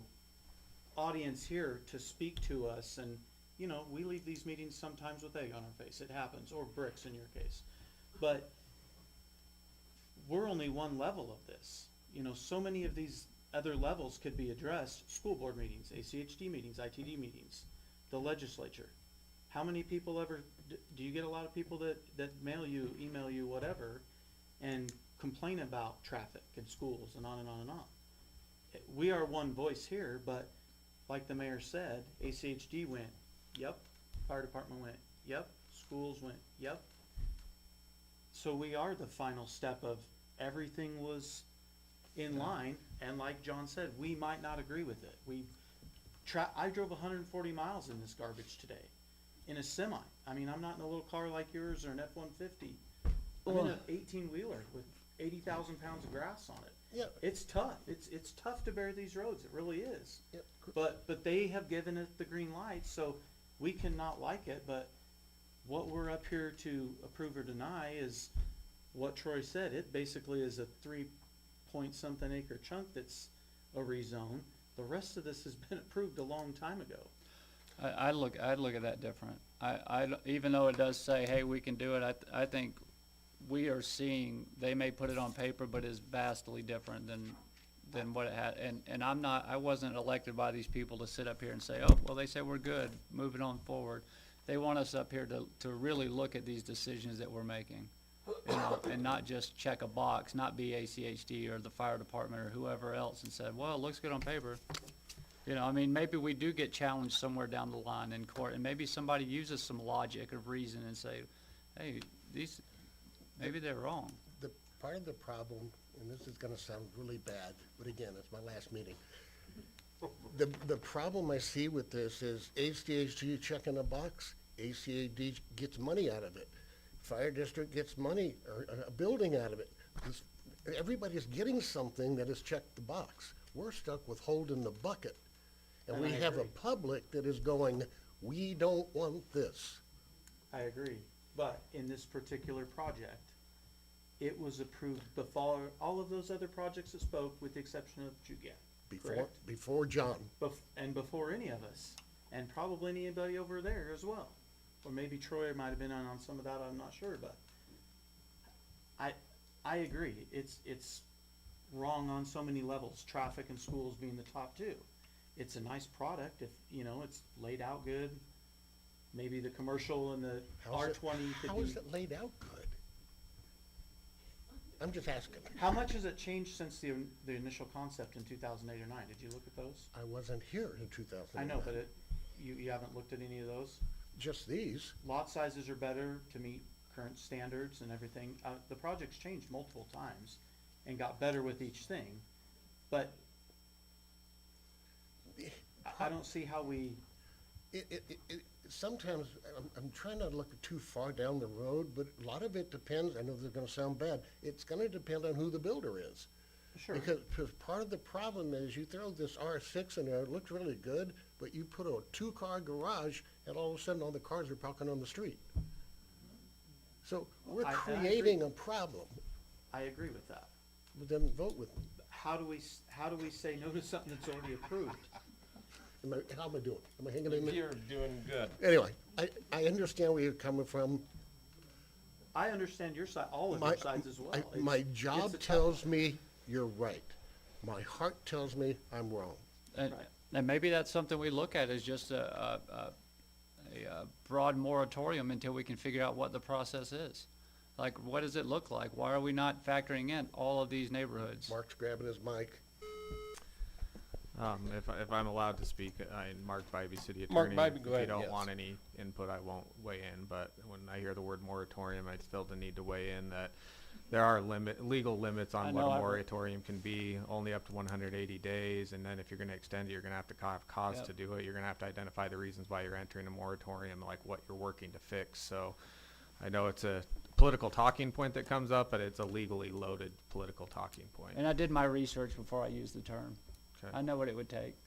Okay. So I appreciate it, but, and I still stand by that statement, right? Because we're saying, hey, we have all these developments that are approved, we approved these other ones.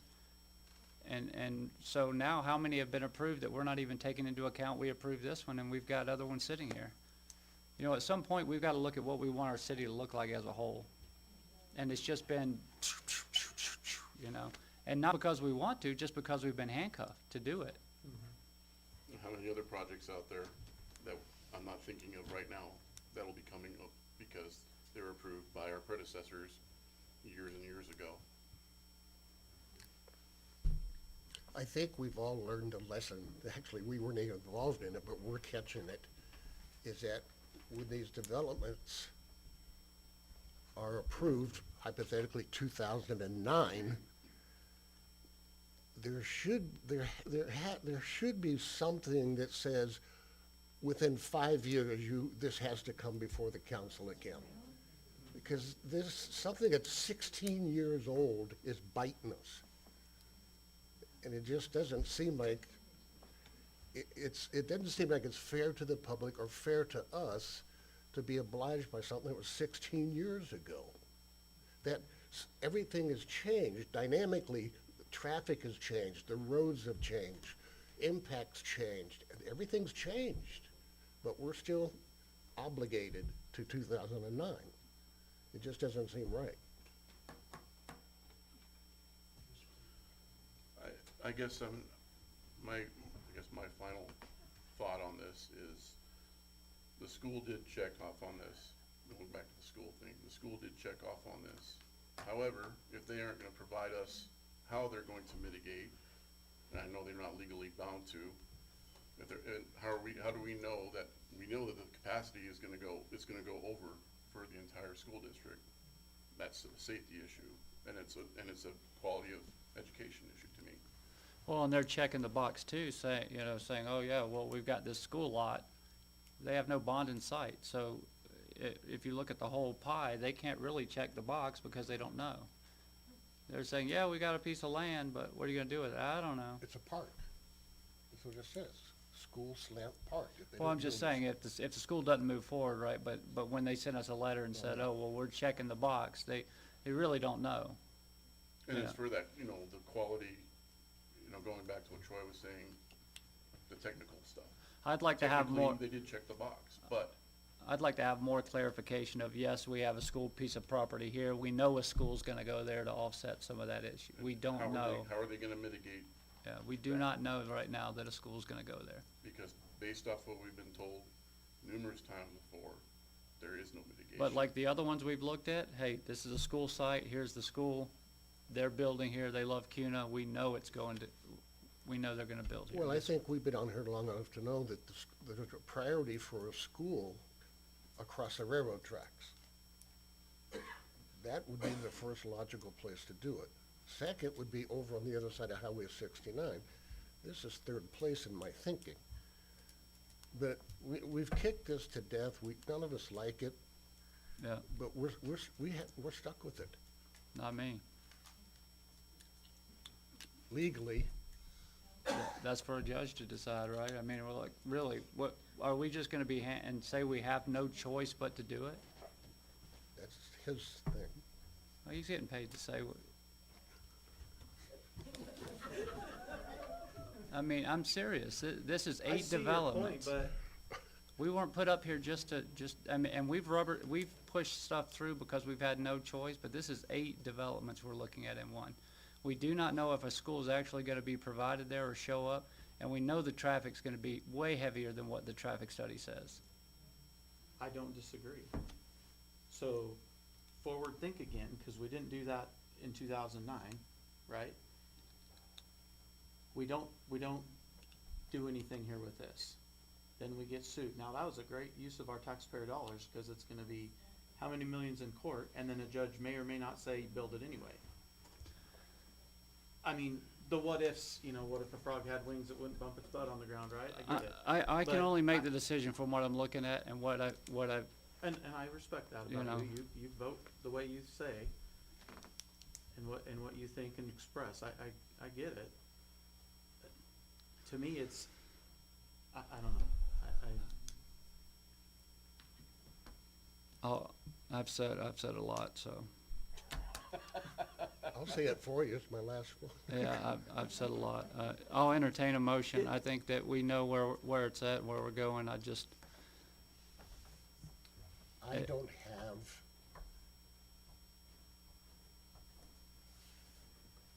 the legal reason to turn this down, and it upsets me. I agree with you, but I'm not gonna put the city at risk for a lawsuit because my heart says I don't like that. I think what I lean on is and when we are a quasi-legislative and judicial body, right? We take in information and we are the judges to decide. We have decided it. Now, there may be an argument down the road and we find out we're right or wrong. They could say, hey, you're right, that the traffic improvements are not gonna be done for way long. Or, hey, there's no real, you don't see a school on this horizon anywhere. You see a piece of land / a park. So we're saying, look, we don't know if the school's actually gonna be able to ease capacity with this development. We don't know. Mm. Now, traffic, we can fight what better than E means all the time. That's crazy to me, that better than E. Well, and that should be a challenge to all of us. Yeah. To petition ACHD for these things in ITD, like, the numbers, what do they really mean? What is the 5-year, 10-year, 20-year build-out on these things? And maybe we that's ask, something we don't do, but maybe that's where we need to turn some focus. I mean, or we start having it put in our packets. What's their top, every year they put out an updated list.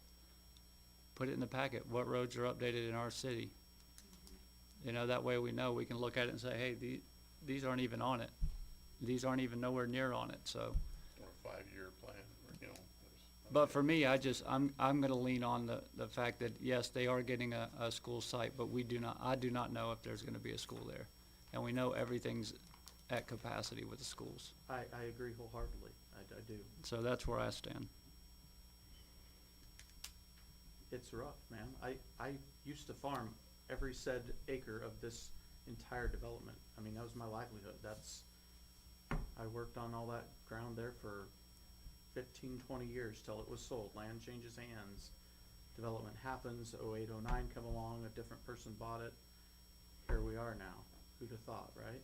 Like, and it's horrible. I mean, I agree. The traffic's horrible. But we got to get back to where what we started this meeting for was, what are we doing with this project? And I think another lesson that we've learned here tonight is next time a piece of property comes up for annexation, we really ought to look at Rule 2009. Yeah, 100%. Because it will bite us 16 years down the road. All right. I'll entertain a motion from one of you fine gentlemen. Well, if it, I guess what I would say is, I would caution, and you've kind of talked about it, but if denial is the way this is gonna end up going, make sure that you give the planning and zoning department fuel for their, reasoning statement. Otherwise, it will go to court and we'll be right back here, and all these people have to come back and we'll talk about the same thing again, so. And they'll bring more bricks. And that's why I leaned on that's why I stated the and school I think that's aspect. good. Yeah, that's. Mark? Mark Bybee, city attorney, and if it's going that way, Idaho Code 676519 says if in the application, it's a subsection 5 of that section, if there's a denial, part of the criteria that has to be in the decision of the council is that they have to identify ordinance and standards in evaluating the application. That staff and I are prepared to prepare from the record the reasons for approval or denial, so identifying clearly what the reasons were. The actions, when you make a denial, one of the things that has to be put into the decision, the actions, if any, the applicant could take to obtain approval. That's something required by state code, so if they're like, if there's a reason for denial, what is it, what actions can be taken by the applicant to fix that issue? And that's the thing, That's what- then you have to give them a reason or what it is they can do to fix it, so. Well, and that's why I stated schools, right? That, which he's been great with easing capacity more than any other person I've seen anywhere in the valley, right? So.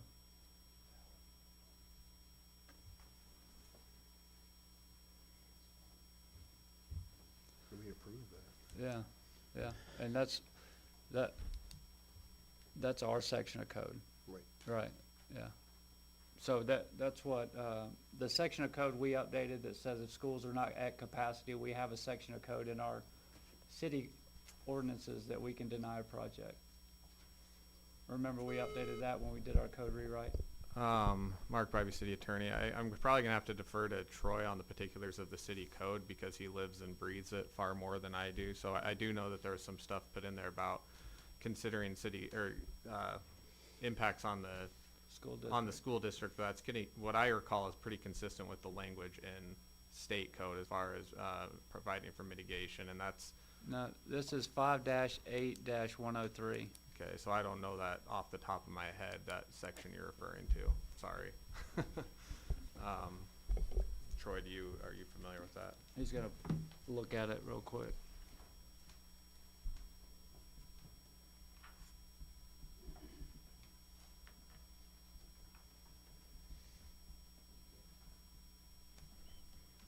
What was the section again? -103.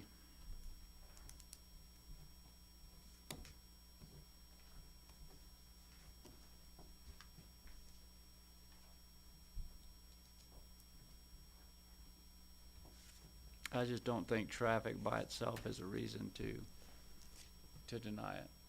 Even though it's horrible, I think with ACHD and their traffic study, I think I don't that, disagree. that doesn't I give don't. us a legal reasoning to be able to, Exactly. Because then you're fighting ACHD's expertise. yeah. not But mine. just the fact that we do not see a path forward for an actual, easement of capacity.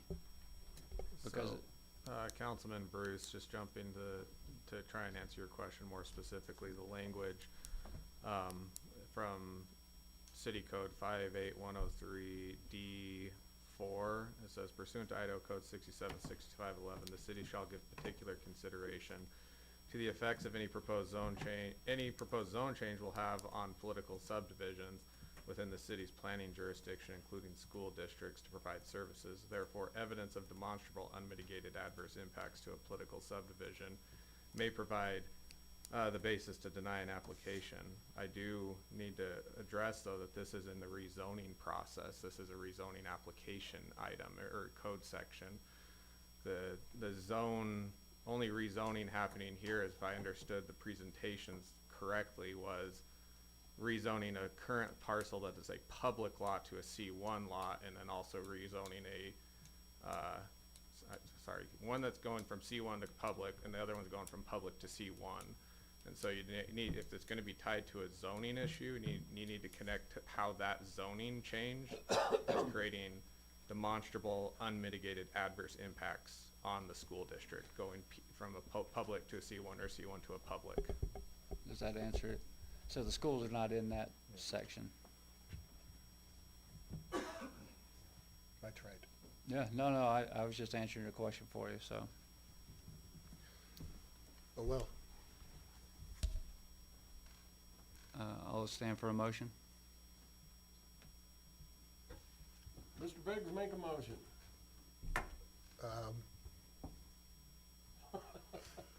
yeah, I'm just not, I don't know. Well, I'll make the motion. well, actually, can I have one more question before you? Yeah. So, I did mention that traffic, right, does not, and I may have misstated.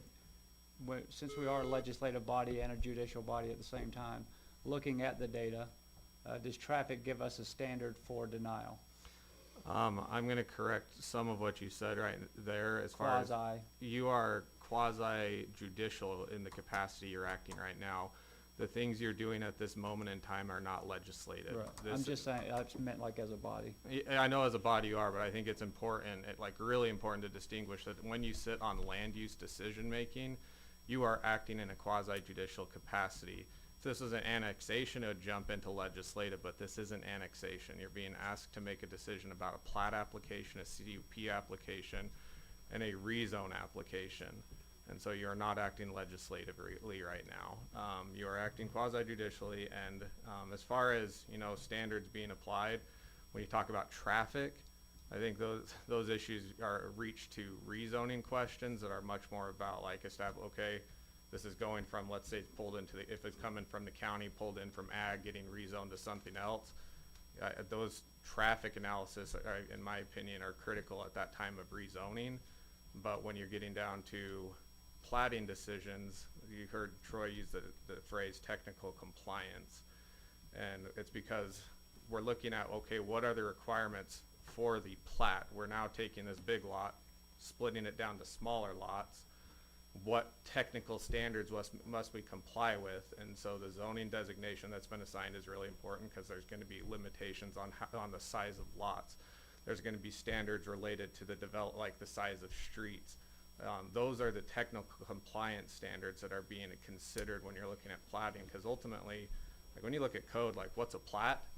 A plat's a drawing. I know that sounds really like crude and rudimentary, but ultimately that's what it is. But it's a drawing that must be according to certain standards. Those standards are pulled from your code. They're pulled from zoning code.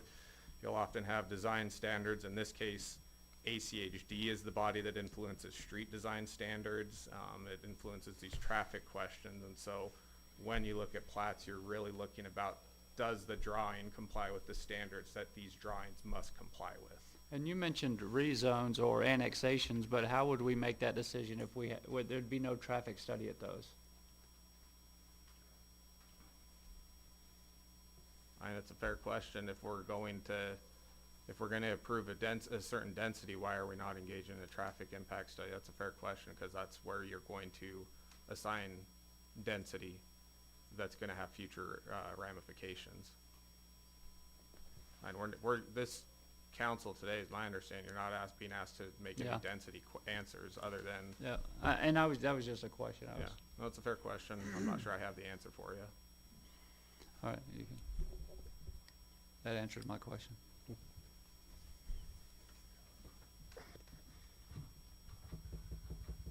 You going with a ball of fire, or what? Going out with a ball of fire? Do we have a minute? Look,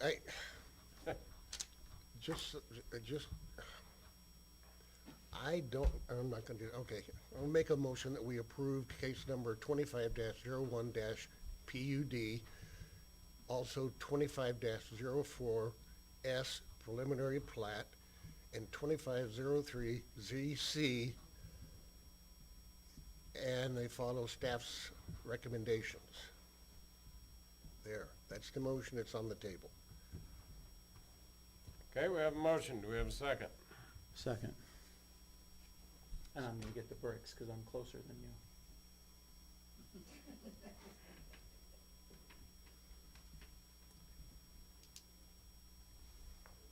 All right, we have a motion and a second for approval. Is there any further discussion on that motion? I just, Yeah, go ahead. you know, I'm just super frustrated by whoever put us in this position, and we need to take the adequate steps to make sure this does not happen to a future council. Because it's not fair to the community, it's not fair to the developers, it's not fair to the council, that we're stuck here, and we have our attorney saying, well, you have no way to deny it. Building says you have no way to deny it, but we know we're gonna put all these people in that position. It's a And I quality of life thing, and that is not what we want of CUNA. That's not what I want of I CUNA. agree with you, and I think there ought to be term limits on these approvals.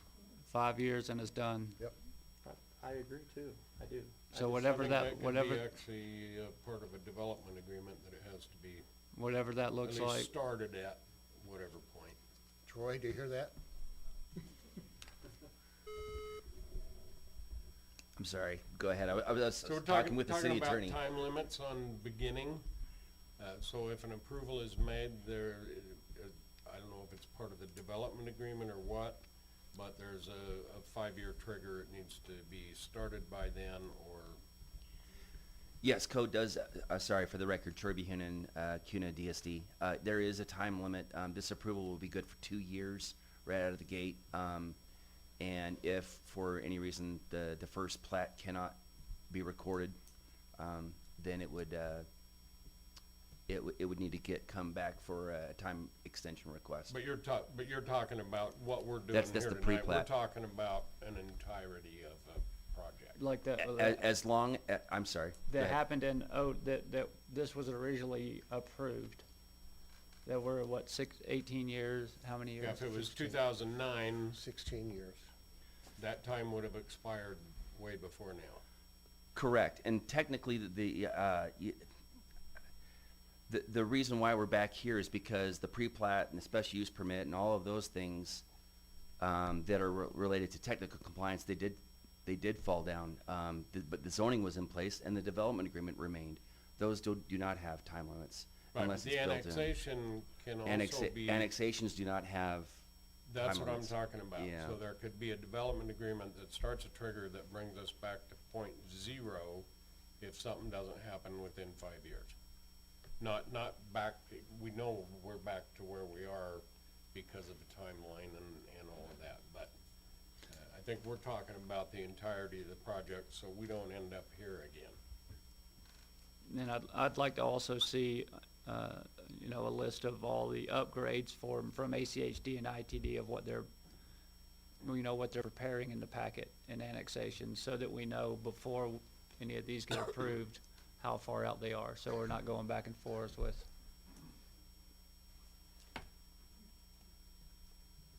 Thank you, Troy. Make it happen. You know, we thought Cardozo went out with a bang. This guy, he's Yeah, going for he it. knows what he's doing. Okay, we have a motion on the table. I second. All right, motion and second. Any further discussion on that motion? All those in favor say aye. Aye. Any opposed? Nay. All right, we'll have to do a roll call vote, please. Councilmember Biggs, No. Councilmember McPherson, Yes. Council President Bruce, No. Councilmember Laraway. Yes. Mayor, we have a tie. All right, I just want to keep us out of hot water here, so I will vote yes.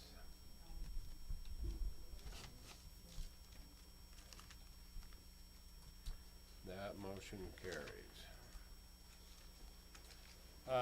So we'll take just a short recess to change out and then go to business items. Schools, sewer, or traffic. It's always that. I would also, anytime he comes Always before us that. again, And I get it.